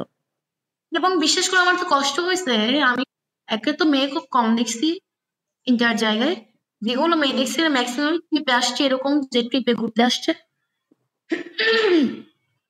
আর আমি জানি না তুমি কি জানো, আমি আমি সবচেয়ে বেশি হ্যারাসের শিকার হয়েছি মেয়ে দ্বারাই এই পুরো ব্যাপারটা যাওয়ার মধ্যে। মানে আমাকে 60% মেয়েরাই গালাগালি দিছে। হ্যাঁ, এটা তো স্বাভাবিক, কারণ ওদের ওদের লাইফস্টাইলে তো লেগে গেছে যে আমি ভাই এত ঢেকে ঢুকে থাকি, আমি হচ্ছে শান্তশিষ্ট ল্যাজ বিশিষ্ট নারীটি বা কি বাঙালি ললনা, তুমি কেন এত পাখা থাকবে? এটা তো ওদের গায়ে লেগে যায়। আরে ভাই আমি তো বাঙালি না, আমি একটা পিঠ খোলা ছবি দিলে আমাকে হচ্ছে যে বলতেছে আপা আপনার কাছ থেকে এসব আশা করে নাই। আরে আমার কাছ থেকে তোমাকে আশা করতে কে বলছে এগুলা? ধরো এই এই ব্লাউজটা পরা, একটা শাড়ি পরা একটা স্টোরি আমি বোধহয় 3-4 দিন আগে দিচ্ছিলাম, তো আমি একটা মেসেজ দেখলাম এরকম যে এই জায়গাটা বলতেছে ব্লাউজের গলা বেশি বড়, বুকের মাংসের জায়গাটা ফুলে আসছে, এখন দোষটা কি আপনার নাকি পোশাকের নাকি আমার চোখের? মানে এটা তো হচ্ছে আমি ফিজিক্যালি বায়োলজিক্যালি আমার গালে যেখানে ফোলা থাকা লাগবে এটা ফোলাই হয়েছে, নাকের এখানে গোল্লা হবে, মানে এগুলো বেসিক না যে এখানে একটা হাড্ডি থাকবে, এখানে এরকম, এটা তো বডি স্ট্রাকচার। আরে তো পাছা তো ফোলা, আমার পাছা কেন আছে, ব্যাপারটা কি এরকম যে আমার পাছা আছে কেন, বুক ফোলা, এইটা মানে এগুলো কি ধরনের এরকম কথাবার্তা? দেখো দেখো যারা এটা বলছে না, ওরা আমার খোলা পিঠ যেরকম করে দেখতেছে, একটা মেয়ে বোরকা পরলেও ওই বোরকার কোন জায়গাটা একটু ভাঁজ করতেছে, কোন জায়গাটা একটু উঁচু, ওরা ওইটাকে আরো বেশি স্ক্যান করে দেখার চেষ্টা করে, বুঝছো? ওখানে ওদের ফ্যাসিনেশন আরো আরো বেশি। বেশি আমার তো বেশি যে আমরা দেখা যাইতেছে ওটা তো দেখা যাইতেছে না। জানি না সাইজ কিরকম হবে। ইস একটু যদি দেখতে পারতাম। তো বিশ্বাস করো আমার এইটা না প্রচন্ড খারাপ লাগছে যে এই যে সংখ্যালঘু যে শব্দ বা যেই শব্দের ব্যাপার, তুমি আমি যখন স্বাভাবিক, তুমি দেখবা যে যারা আমরা স্বাভাবিক ভাবতেছি সংখ্যালঘু তুমি আমি, বিশ্বাস করো এই যে কোনো ধর্ম কোনো বর্ণের নেই, আমি আমার একটা ফ্রেন্ড, মানে আমার কিছু ফ্রেন্ড আমাকে বলতেছে, মানে যে যখন এই কাহিনীগুলো গেল যে কিরে তোরা তো মত আমাদের সাথেও খাস, বা আমাদের আশেপাশে তো আমাদের মেয়ে বন্ধু বান্ধব মদ খায়। মানে আমার শুনতে পারিনি। কিছু ছেলে ফ্রেন্ড বলতেছে যে আমাদের আশেপাশেও তো মেয়ে বন্ধু বান্ধব মদ খায়, তো আমরা কি আনকনসিয়াসলি ছুবো বা ছুঁই? তো আমি তখন বললাম যে দেখ তোদের আশেপাশে যখন আমরা এরকম কেউ কিছু করি, আমরা তখন আরো পাস আউট মারতে সেফ ফিল করি, মনে হয় যাইতেছে আমি রাস্তায় পড়ে থাকবো না, আমার বন্ধু বান্ধব সঙ্গে আমার ঘর অব্দি আঁকে দিবে, আগায় নিয়ে যাবে, রাস্তায় পড়ে থাকবো না। তো তুই যদি এইটা নিয়ে ধর তুই এরকম একটা স্ট্যান্ড নিয়ে একটা পোস্ট করলি যে কই আমার পাশের মেয়েরা তো মদ খায়, আমি তো কাউকে আনকনসিয়াসলি ছুঁইতেছি না, হ্যাঁ? তুই যখন এই পোস্টটা করবি, আমি ওকে বললাম যে তুই ঠিক যে মুহূর্তে করবি দেখবি যে না হলে 100টা বেড়া মানুষ তোকে ইনস্ট্যান্ট অ্যাটাক দিবে যে তোর পুরুষত্ব সমস্যা, তোর পুরুষত্ব নাই। হ্যাঁ, এইটা হচ্ছে আমার দেশের মানুষ, এবং এইটাই হচ্ছে আমাকে নিয়ে ওদের জ্বালার জায়গা। আমি আরেকটা কথা বলতে চাই তোমাকে নিয়ে, সিথি। তুমি আর্মির সাথে ঝগড়া করছো, তুমি আর্মির শত্রু, তুমি দেশের শত্রু।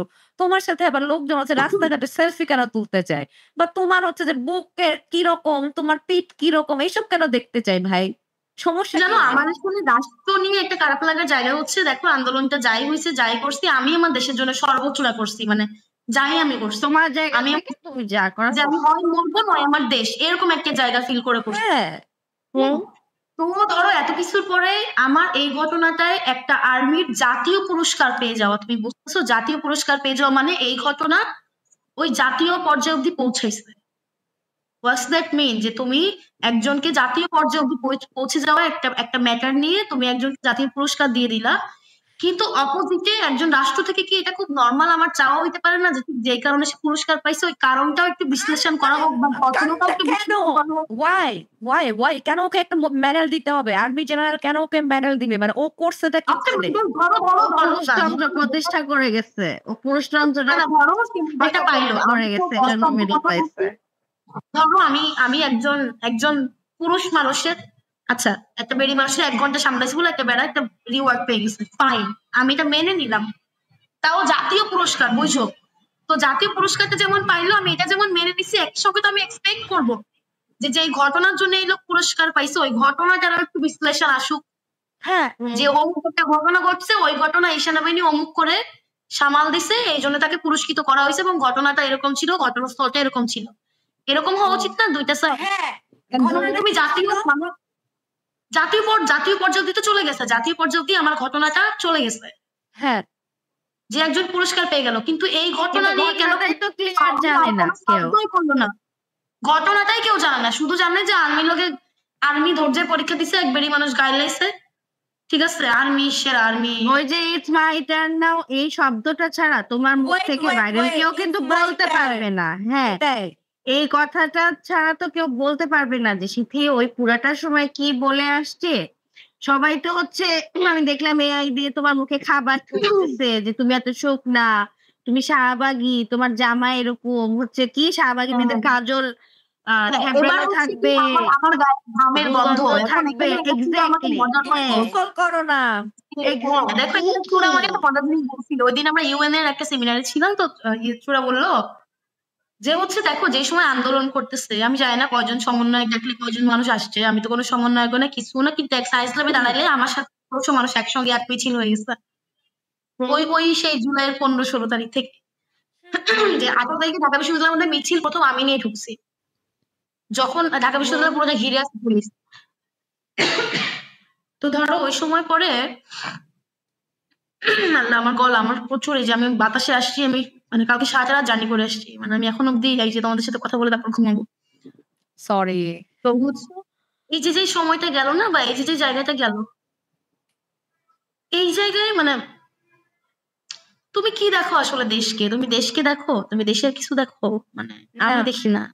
না, যেখানে হচ্ছে যে আমার মাথা ঘুরে আসলে এগুলো নিয়ে কথা বলতে গেলে আমি আবার আমি বলি যে লোকজন এতটাই স্টুপিড যে তারা জানলো না যে হচ্ছে যে ওই মানে যে বেটাকে মেডেল দেয়া হয়েছে ওই বেটা মানে ওই জায়গায় ওই ঘটনায় কেন উপস্থিত ছিল এবং কাহিনীটা কি। দ্বিতীয়ত হচ্ছে দেশের না, মানুষের সে টহল দিতে আসছে। একটাই জাস্টিফিকেশন জায়গা, একটা মেয়ে মানুষ কেন ৩টা ছেলের সাথে এক ঘরে গিয়ে মদ খাবে? এই একটাই জায়গা ওদের আর্মিকে সাপোর্ট করা, একটাই জায়গা ওকে দেশের গালি দেওয়ার। এবং আরেকটা জিনিস দেখো, যেই না একটা জাতীয় পুরস্কার আর্মি পেয়ে গেল, অমনি পুরো দেশের মানুষের কাছে আমাকে গালি দেওয়া সবচেয়ে বড় ভ্যালিড হয়ে গেল, যে এর উপর আর কোনো ভ্যালিড কাজই নাই এদেশে, কারণ তুমি একজনকে অ্যাওয়ার্ড দিয়ে দিছো। পুরো দেশ মিলে তখন তাদের সর্বোচ্চটা করলো। তো দেখো যখন আমার সাথে আন্দোলনটা করতেছে, যে আমার সাথে ২০০০ মানুষ ৩০০০ মানুষ আমার সাথে দাঁড়ায় আসছে, তখন তো আমি প্রচন্ড ঘামা। তুমি দেখো না পুলিশের সাথে যখন কথা বলছি আমি ঘেমে আসি, আমি এক্সস্টেড, আমি চিৎকার করছি, তাহলে আমি ওই রকম ঘামা পাশে দাঁড়াই থেকে তোদের আমার গা থেকে স্মেল বেরোইলো না, ফোনের মধ্যে ঢুকে রেপ হওয়ার পরে আমার গা থেকে স্মেল বের হয়ে গেল।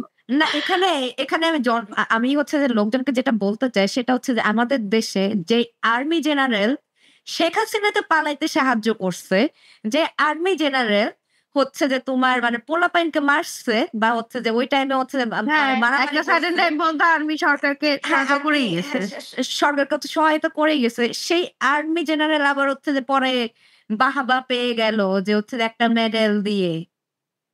আর বাংলাদেশে তো অ্যালকোহল ইলিগাল না, বাংলাদেশে হচ্ছে যে অ্যাডাল্টস এর জন্য মানে অ্যাডাল্টস এর জন্য লিগ্যাল এন্ড হচ্ছে যে যাদের লাইসেন্স আছে তাদের জন্য লিগ্যাল, এবং যারা মানুষের জন্য অ্যালকোহল লিগ্যাল, এবং একমাত্র পুরুষ মানুষই মদ খাওয়ার পরে তোমাকে আনকনসিয়াসলি টাচও করতে পারে, রেপও করতে পারে, তুমি এখানে কিছু বলতে পারবা না, কারণও মাতাল ছিল। হ্যাঁ আমি আমার সেটা বয়সেরই তো- বন্ধু বান্ধব অনেক বিশ্ববিদ্যালয়ে পড়া ছেলেকেও দেখছি যে মেয়েদেরকে হ্যারাস করে বা টাচ করে পরে বলছে যে সরি আই ওয়াজ ড্রাঙ্ক। আমি বলছে যে চর দিয়ে ইভেন এই যে বেয়াদব এই যে রেপিস্ট মাদারফাকার এও তো বারবার থানার মধ্যে এইটা এস্টাবলিশ করার চেষ্টা করছে যে I was drunk I was drunk. তো তুমি ড্রাঙ্ক তাহলে হয়ে ও- গেলে, ও- তুমি যদি ড্রাঙ্ক হয়ে তোমার যদি ডানে বাই হাত যায়, তোমার ড্রাঙ্ক হওয়ার অধিকার নেই। হ্যাঁ সেটা আমি তো দেখ- বলছিলাম তুমি দেখতেছো যে তুমি ড্রাঙ্ক হয়ে তোমার ধন তুমি সামলায় রাখতে পারতেছো না, এটা একবার না দুইবার না তিনবার যে সে তার ধন আমার সামলায় ওই- রাখতে পারে নাই, তো তাই তো মদ খাওয়ার দরকার নাই। আমি আমার ধনকে হচ্ছে যে রাখতে পারি না কবজায়। এইটাতে ব্যাপারটা ওখানে না মারছে, ব্যাপারটা হচ্ছে কেন ওই একটা মেয়ে তার ছেলে বন্ধুর বাসায় গিয়ে মদ খাইলো, তাইলে তাকে একজন জ্ঞান উচিত ছিল 3 জনের রেপ করা। এবং এটা একটা ওপেন থ্রেড, ওপেনলি লেখা। ইভেন ধরো যেদিন এই প্রোটেস্টে চট্টগ্রামে যেদিন হইলো, তো বীর চট্টলা থেকে একটা packet আছে। ওইটা থেকেই পুরো আন্দোলনটা একটা লাইভ হচ্ছিল একটা ইউটিউব চ্যানেল থেকে।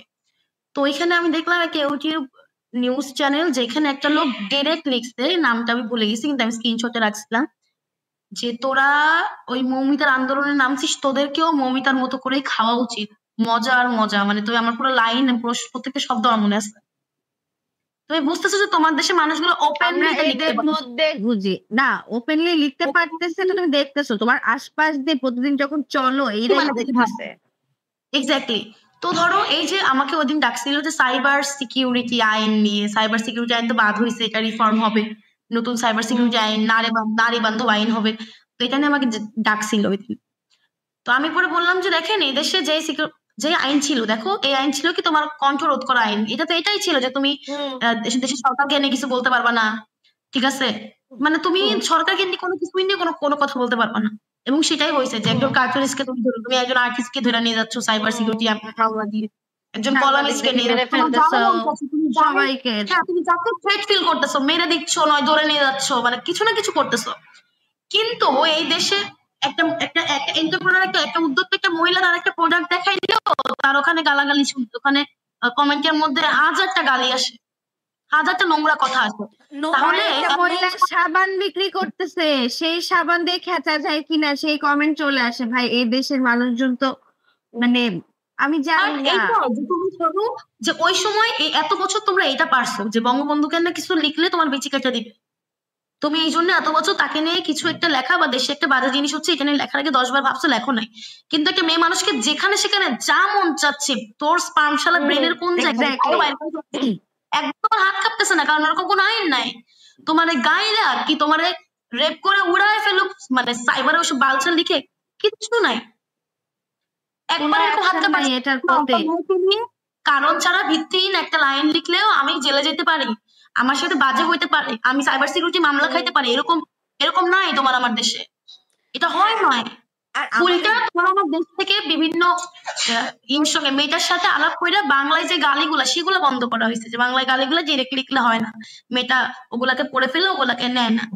না, আমি কিন্তু এখানে এরা তো আরেকটা কথা বলতে চাই, হ্যাঁ, সেটা হচ্ছে যে ঠিক আছে বুঝলাম যে অনলাইনে হ্যারাসমেন্ট বা হচ্ছে সব গালিগালাজ করতেছে লোকজন, কিন্তু আমাদের কিন্তু বাংলাদেশে মানে সরকার দলীয় লোকজন মানে বিগত কয়েক বছরে যারা ছিলেন মানে নারী মানে নারীরাই ছিলেন।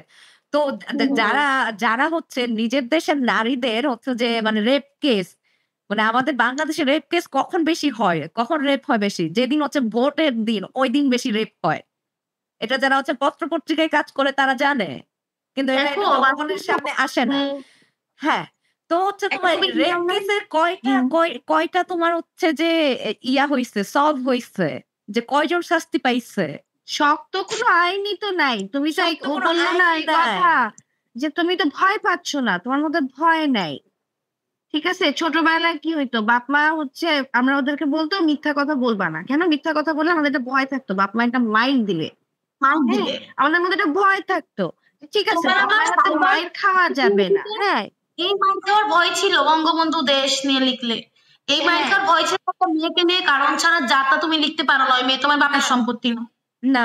এরকম তুমি হয় কোনো না, এটা মানুষকে এরকম ভাবে মানে ইয়ে করতে পারো না, বুলি করতে পারো না। আমার কথা তো এইটাই যে দেশের নারীরাই হচ্ছে যে প্রধানমন্ত্রী ছিলেন, তারাই নারী বান্ধব নারী একটা দেশ করতে প্রধানমন্ত্রী পারেন নাই। কিরকম আমি তোমাকে বলি, একদিনের সংসদের ইয়া মনে আছে তোমাদের, হচ্ছে রওশন এরশাদ বলতেছে নারী এম্পাওয়ারমেন্ট নিয়ে, তখন শেখ হাসিনা হচ্ছে দেখাইতেছিল এই যে আমরা নারী এম্পাওয়ারমেন্ট, এরকম এরকম করে দেখাইছিল। হ্যাঁ, ভাই তোমরা নারী এম্পাওয়ারমেন্ট না, রাস্তার গলিতে যে মহিলাটা হচ্ছে রেপড হইতেছে কিংবা ফেনীতে যে গাছে ঝুলে আছে, ওর পরে ওকে শুনতে হইতেছে বন্যার মধ্যে, বা হাসাহাসি দেখতে হইতেছে যে ওর প্যাড নাই, ব্লাড চুয়ায় পড়তেছে, ওইটা এনশিওর করা হচ্ছে, তখন তুমি বলতে পারবা যে উইমেন এম্পাওয়ার্ড হইছে। তখন ওইদিন আমাদের একটা এই যে রচনা ওইদিন আমাদের একটা কথা বলতেছিল, মানে আমাদের এক বড় আপা, যে ৭১-এর সময় উনি ৭১-কে নিয়ে একটা রিসার্চ করছিল, ৭১-এর সময় মেয়েদেরকে নিয়ে, যে ৭১-এর যুদ্ধ তো আমরা দেখি নাই, তো ওই সময় তো মেয়েরা বিভিন্ন ভাবে যুদ্ধে ইভেন সব থেকে রাফ জায়গাগুলোতে কিন্তু মেয়েদের ইনভলভমেন্ট ছিল, যেমন ধরো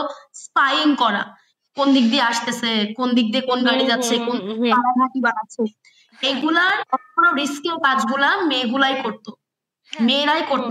বিভিন্ন মেয়ে যখন তখন ইন্ডিয়াতে চলে গেল প্রশিক্ষণ নিতে অস্ত্র চালানোর, যুদ্ধ শেষ করে জানো ম্যাক্সিমাম মেয়ে কিন্তু বাড়িতে জায়গা পায় নাই, কারণ ৯ মাস বাইরে ছিল, কেউ রেপ করে দিছে কিনা, পেটে বা কারোর সাথে হয়ে গেছে কিনা কিছু, বা নিজের বাড়িতে নিজে হারা আসছে কিনা, বা যে স্বামী সেটা বউকে নিতে ভয় পাচ্ছে, অথচ ওর বউটাই গুলিতে চালাইলো, ওর বউটাই এত কিছু করলো, ওর বউটা ৯ মাস পরে বেঁচে ফিরলো ঘরে, তাইলে ও যুদ্ধটা করে কোনো ঘর পাইলো বলো? না, এটা ছিল ৭১-এর ফেস, এটা ছিল ৭১-এর ফেস, আর তোমার আমার সময় ফেস কি? জাস্ট একটা বেরি খাওয়া ছবি, যে ও তোমাকে আমাকে ওই লাইনে দেখতে চাইবে না, এটা তোমাকে প্রথম বড় জায়গায় হচ্ছে তোমার চরিত্রকে টান মারা।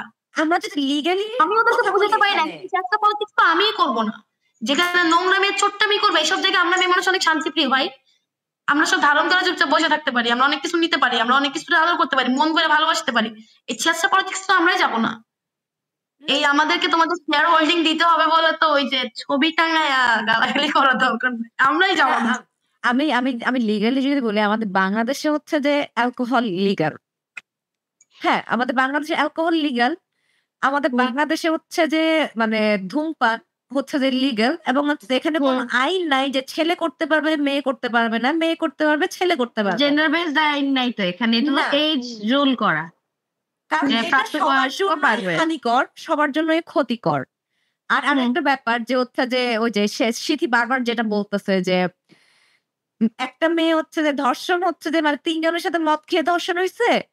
তো একজন কেন করছে? ৩ জনই তো করার কথা। তো আমাদের মানে বিদেশে যারা হচ্ছে যে শুক্রবার নাইট বা হচ্ছে যে স্যাটারডে নাইটে Saturday night। শহর যে মাতাল থাকে, যে লোকজন বিভিন্ন বারে, বারে, তো পুরা শহরেই তো তাইলে রেপ উৎসব হওয়া উচিত। তো এখানে তো হয় না। কি বলবো বলো? হ্যাঁ।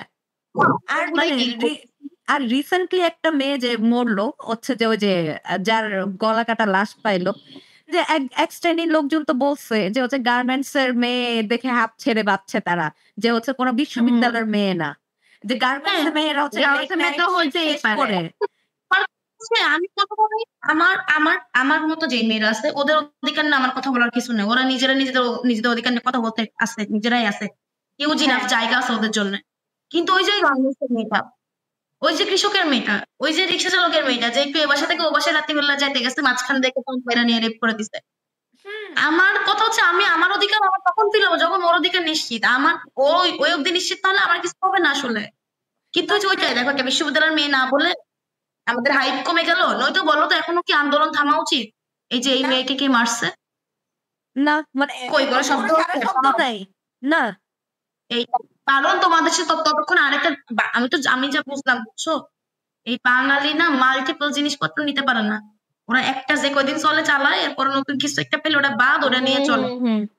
এবং এটা একটা মানে ওদের কাছে পৃথিবীর প্যালেস্টাইনের গণখুনও কিছু না, যদি একটা মেয়ের একটা ভিডিও ভাইরাল হয়, যে ধরো ফারজানা শিদির ইন্টিমেট ভিডিও ভাইরাল হয়েছে, প্যালেস্টাইন আজকে ৫,০০০ মানুষ মরছে, এটা ঢাকা পড়ে যাবে ফারজানা শিদির ইন্টিমেট ভিডিওর উপরে, ট্রাস্ট।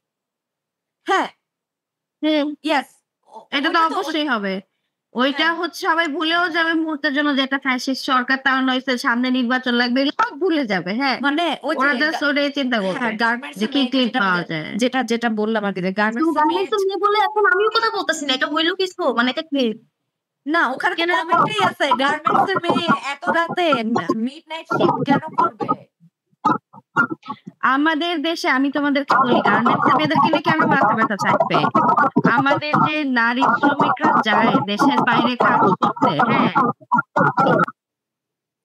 হ্যাঁ, আমাদের দেশের নারী শ্রমিকেরা যে দেশের বাইরে যায় তারপর লাশ হয়ে ফিরে আসে মিডল ইস্টার্ন কান্ট্রি গুলো থেকে, হ্যাঁ, তাদেরকে নিয়ে কি এত বছর ইস্যু অব্দি করতেছে আমাদের কারো কোনো মাথায় আসছে? শুনতে পাচ্ছ তোমরা আমাকে? আমি আমি খুবই রিসেন্ট মালয়েশিয়া থেকে প্রোগ্রাম যাওয়ার কথা ছিল প্রবাসীদেরকে নিয়ে। আমি এটা নিয়েই মন্ত্রণালয়ের সাথে আলাপ করে যেতে চাচ্ছিলাম যে প্রবাসীদের ছেলে হোক মেয়ে হোক ওদের ওখানে গিয়ে খুব বাজে অবস্থা হয়, বিশেষ করে যারা শ্রমিক হয়ে যায় ম্যাক্সিমাম মালয়েশিয়াতে, যে ওখানে ওরা বিভিন্ন জিনিসপত্র ফেস করে, ওদের পাসপোর্ট চুরি করে নিয়ে যায় বা ওদের পাসপোর্ট আমার আমার খুব কাছেরই একজন এরকম পাসপোর্ট চুরি করে নিয়ে গেছে, তারই কোনো আত্মীয় স্বজন কেউ একজন যার বাড়িতে ছিল। এবার সে বয়স হয়ে গেছে, সে তাও দেশে ফিরতে পারতেছে না, পাসপোর্ট বানাতে পারতেছে না, চুরি করে করে কাজ করতেছে, কোথাও আর কাজের পারমিট পাচ্ছে না, দেশেও ফিরতে পারতেছে না, বয়স হয়ে যাচ্ছে, অসুস্থ, আত্মীয়ের বাড়িতেও যেতে পারছে না, আত্মীয় আর নিবে না। তো এই যে ওই লোকটা মানে একটা লোকটা 80 বছর 74 বছর বয়সে সে সুইসাইড করছে। তো এটা ফার্স্টে মার্ডার ভাবলেও পরে যে সুইসাইডই হয়েছে আসলে। তো এই যে যে জায়গাগুলো এগুলা তুমি ভাবো যে একটা পুরুষ মানুষের সাথে শুধু 21 মেয়ের সাথে কি কি হতে পারে, তো শুধু পাসপোর্ট চুরি করে জীবন বেকার করে দিচ্ছে। মেয়েদের তো আবার একটা শরীরও আছে সাথে, যেটা চাইলেই যে কোনো সময় হয়ে যেতে পারে, লক্ষ লক্ষ খাবার হয়ে যেতে পারে। তো তুমি বুঝো যে তুমি আমি এখনো মানুষের কাছে খাবারের মতো, হ্যাঁ, যে আমার একটা পিক খোলা কয়েক লাইন লিখছে, এগুলোই হবে। বিড়ি সিগারেট খাবে, পিঠ খোলা রাখবে, পিঁপড়া তো খোলা চকলেটের উপরে গিয়ে বসে, যেই তুই চকলেটের শালা মানুষ, তুই কি পিঁপড়া? চুদির ভাই তুই কি মানে মানুষ না তুই পিঁপড়া না তুই মাছি যে বারবার এই না তারপর তুলনা দেন? তারপর আরেকটা ইয়ে আছে না যে পুকুরের পানি সবাই ভাত রান্ধে কিন্তু কেউ পান করে না, এরকম একটা ব্যাপার। ঠিক অনেক কিছু আমরা আমাদের যে কত ধরনের উপমা আমাদেরকে নিয়ে আসলে তৈরি করা হয়েছে। হ্যাঁ, আর আমার কথা আমরা তো এই টয়লেটের দেবীদেরকেও ছাড়ি না, সো আমরা কাকে তো ছাড়ে? নগণ্য মানুষ। কাকে ছাড়ে ওরা কাকে ছাড়ে? একটা বাচ্চা মানে আমি তোমাকে কি বলবো যে এই যে রংপুরে যে রেপটা হয়েছিল একটা 84 বছর বয়সী মহিলা, ওই শরীরে চামড়া তো 3 ভাঁজ উদ্যানে হয়ে উদ্যানে হলো উদ্যানে ওটা খবর কি? এই সেটাই দেখো 4 বছর একটা বাচ্চা রেপ হওয়ার একটা 4 বছর একটা বাচ্চা রেপ হওয়ার জায়গা কোথায় থাকে? 84 বছর বয়সে আরে একটা একটা বুড়া মানুষ একটা ইয়াং মানুষ তারও রেপ হওয়ার জায়গা স্বাভাবিকভাবে থাকে না। তুমি এই পরিবারের ব্যাপারটাই স্বাভাবিক মা না। বোন মানুষ স্বাভাবিক সকল ধরনের ডাইভার্স জেন্ডার মানুষ দেখে বড় হচ্ছ, তোমার তো নিজের প্রেমিক প্রেমিকা ছাড়া কারোর প্রতি অ্যাট্রাক্টেড ফিল হওয়ার জায়গা থাকতেই পারে না। আর এখানে কনসেন্ট এবং যদি এটা থাকে, রেপ হচ্ছে শুধুমাত্র একটা ভায়োলেন্স আর কিছু না। সে জাস্ট না। জানে তার একটা পিনাস আছে এবং এটা দিয়ে ও একটা মানুষকে ভায়োলেট করতে পারে, টেররাইজ করতে পারে। এর বাইরে এখানে কোনো সেক্সুয়াল ফিজিক্যাল অ্যাট্রাকশন কিন্তু নাই এখানে। এটা কিন্তু খুবই ভুল কথা যে 4 বছরের বাচ্চার কাপড়, এই যে এই তুলনাগুলো আমরা এখন আনি যে 4 বছরের বাচ্চার কাপড়ও আসলে ভালো ছিল না, বাচ্চাদের ফ্রক পরায়ও না। এখন এরকম হইতেছে, দেখতেছো তুমি কিন্তু এগুলা। আমরা ছোটবেলায় বাচ্চারা কিউট কিউট ফ্রক পরে বড় হইছি না, এখন এসে তুমি দেখো গ্রামে গঞ্জে আরো নতুন চলচলে যাওয়া বাচ্চাদের দিচ্ছে না ফ্রক। আমরা 4-5 পর্যন্ত খালি গায়ে বড়, খালি গায়ে দৌড়াই বেড়াইছি, খেলছি। এক্স্যাক্টলি আমার ছোট বোনটা ওর বয়স 4 বছর না, তাই আমি দেখি যে আমার চাচি ওকে খালি গায়ে রাখতে ভয় পায়। তো দেখো এই যে এটাই 4 বছরের একটা বাচ্চাকে খালি গায়ে রাখতে ভয় পাচ্ছে। আমি আমার ছেলে বাচ্চাকে না খালি গায়ে রাখতে ভয় পাই। এবং তুমি যখন এটা নিয়ে কথা বলবা তখন বললাম না তোমাকে সকল কিছু করা হবে, কারণ এদের যৌন উত্তেজনার দণ্ড এতটাই শক্ত যে তুমি এদের জন্য মরে যাও, মরে ভেসে যাও, এরা পরের দিন তুমি বিড়ি খাচ্ছ, এটাই দোষ, এই মেয়ে সমস্যা। মানে তো যা, যে ওরা চালাচ্ছে চালাক। আমার তো একটা ভায়োলেন্স, রেপ তো নাই। প্লাস মানুষজন হচ্ছে যে সেটা স্বামী স্ত্রী হোক, প্রেমিক প্রেমিকা হোক, এই যে মানে কনসেন্টের যে একটা ব্যাপার আছে, নো মিনস নো, ইয়েস মানে ইয়েস। এটাই তো আমাদের সমাজের হচ্ছে যে পুরুষরা বুঝে না। দেখো এটা নিয়ে, এটার একটা স্লোগান নিয়ে একটা ভিডিও যে ইলার ভাইরাল হয়েছিল। তুমি যদি ওখানে কমেন্ট গুলো দেখো তাহলে বুঝতে পারবা যে ওরা আসলে কি, ওদের কাছ থেকে কোনটা কি মনে করে। কিন্তু বিশ্বাস করবে আমার মনে হয় যে এটার কারণ শুধুমাত্র পুরুষ বা সমাজে শুধুমাত্র নারী আর পুরুষ না, সমাজে আরো কয়েকটা ভাগ আছে। নারী বিদ্বেষী নারী তোমার আমার চারপাশে প্রচন্ড। ঠিক আছে, ওই নারী বিদ্বেষী মেক্সিমাম নারী, আমার মেক্সিমাম হেট কমেন্ট হচ্ছে যে মেয়েরা, মানে আমার এবং মনে করো হাহা দিয়ে যাচ্ছে। এই যে আজকের পোস্ট, কোন গেস্টের পোস্টে কিন্তু হাহা আসে নাই। আজকে আমি দেখলাম শীতের পোস্টারে হচ্ছে হাহা আসছে। কিন্তু আমি আরেকটা জিনিস হ্যাপি যে হাহার থেকে লাভ রিয়াক্ট বেশি, যে ওকে এটাই ইগো গার্ল। ফর্মে আছি আমরা তুমি থাকবো, মানে আরেকটা মজার জিনিস দমে ছিল রাখতে পারবে না কেউ। হ্যাঁ, আরেকটা মজার জিনিস শুনবা, যারাই আমাকে কান্তি মাগি বলে গালাগালি দিচ্ছে না, ওরাই এখন সব জায়গায় যে যাই বলো শীতকে বুকে ভালোবাসি, ভালো বাবা, মানে তাদের আমাকে ভাল লাগে বা ভালোবাসে বা এইটা সেটা কি, এরা এইটা এটা কি ডিএসএ বাতিল হওয়ার পরে ভয় পাইছে? হ্যাঁ, এরা জাস্ট। আচ্ছা আমি একটু টাইম চেক দেই। আমাদের এখন মানে 10 মিনিট বাকি আছে। হ্যাঁ, আমরা 1 ঘন্টা 40 মিনিট অলমোস্ট গল্প করে ফেলছি। হ্যাঁ, আমরা হচ্ছে যে মুখ আটকে রাখতে পারতেছি না, যে মানে কথা বের হচ্ছে তো হচ্ছে। আমিও আসলে প্রচুর আমার মানে আমার খুব ভালো লাগতেছে, এত ওপেন ডিসকাশন হচ্ছে, আমার খুবই ভালো লাগতেছে।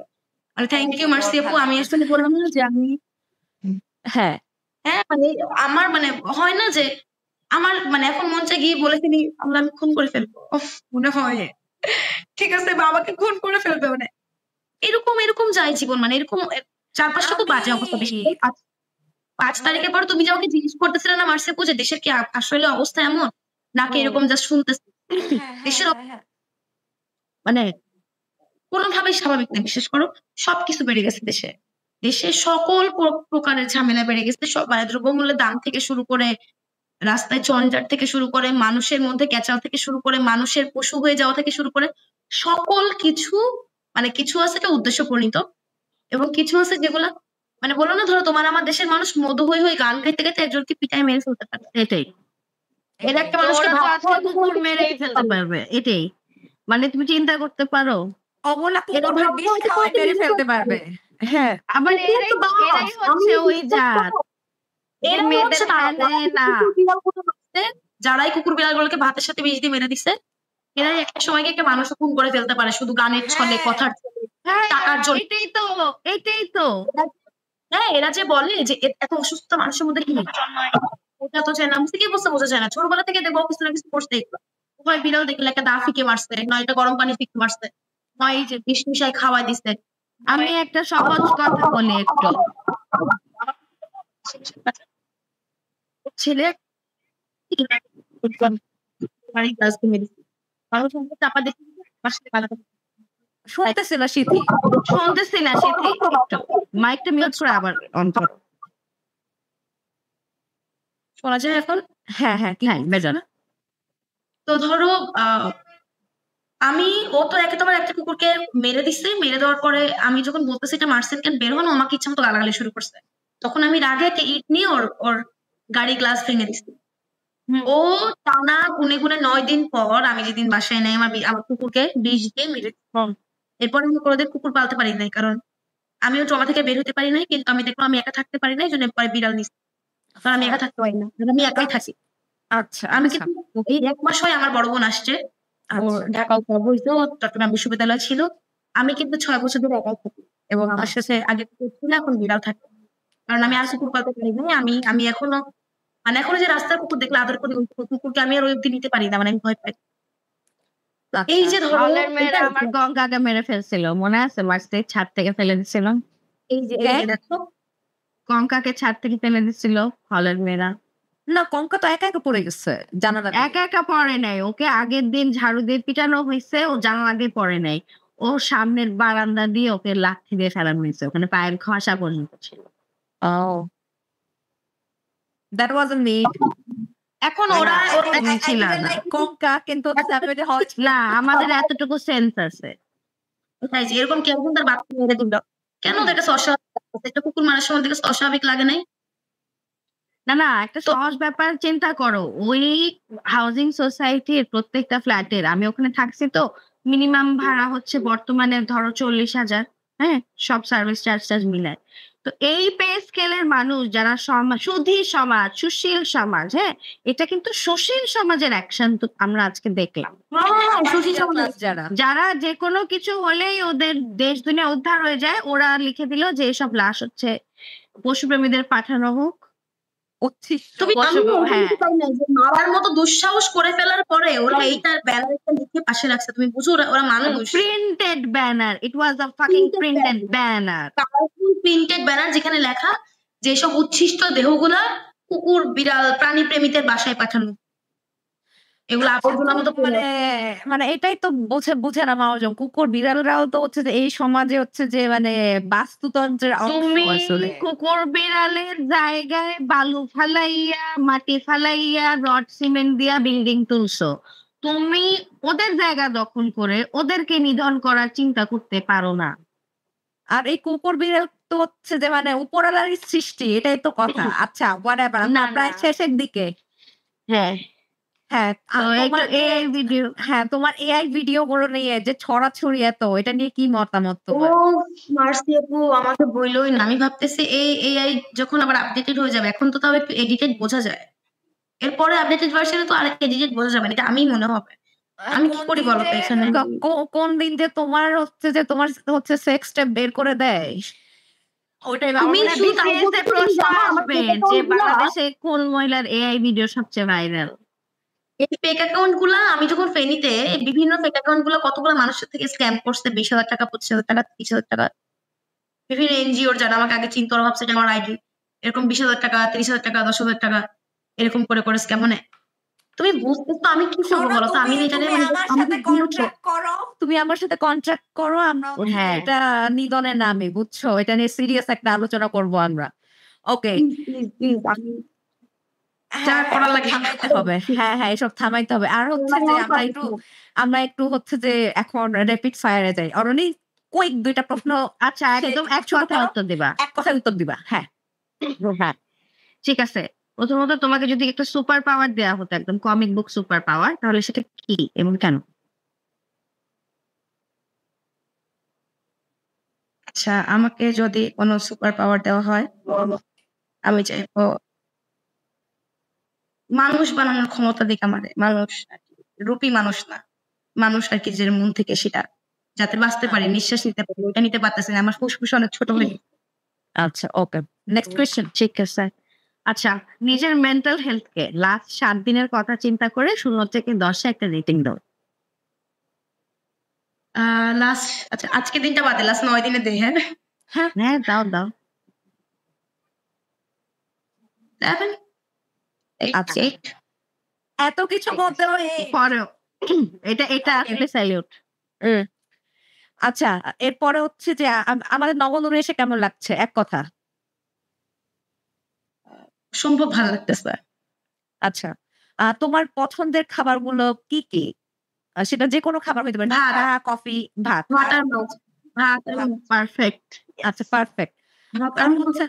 হ্যাঁ, তোমার ফেভারিট কুক কে, যারা তুমি বারবার খেতে যাও বা খেতে ভালো লাগে নিজের মা ছাড়া?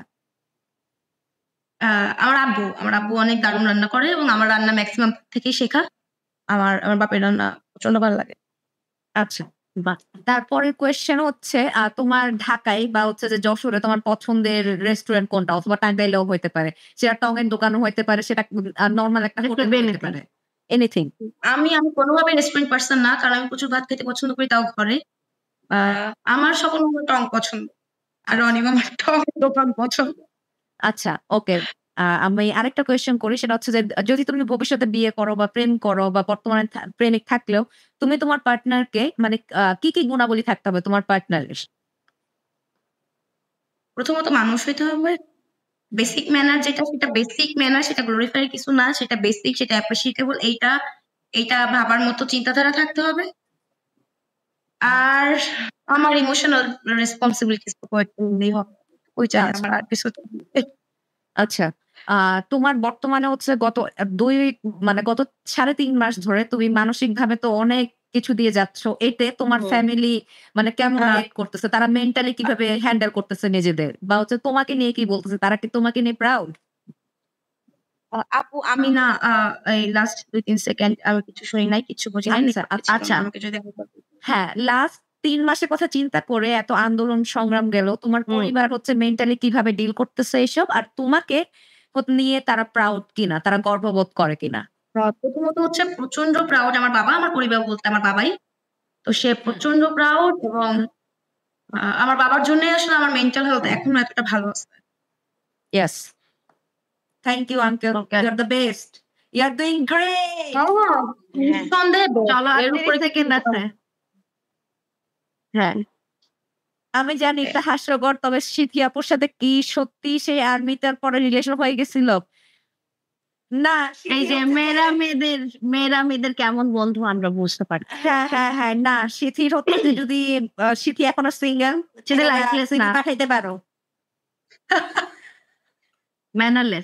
ম্যানারলেস হলে আমরা কাউন্ট করব না। ম্যানার থাকতে হবে, শ্রদ্ধাবোধ থাকতে হবে, মানে সম্মান করতে হবে। এই আরকি। মানে বেসিকটা কি বেসিক জানো না? মানে তুমি একটা মেয়েকে একটা মেয়ের কাপড় নিতে যাচ্ছ, তুমি সেই কাপড়টা নামায় দিচ্ছ, এটা গ্লোরিফাই করে তোমাকে পুরস্কার দেওয়ার কিছু না। এটা অ্যাপ্রিশিয়েটেবল, আমি তোমাকে অ্যাপ্রিশিয়েট করতে পারি যে you did a nice job. আমি তোমাকে গ্লোরিফাই করে একটা পুরস্কার দিব না, সরি। এটা করলে এই বেসিক জায়গাগুলো মানুষের মধ্যে থাকবে না।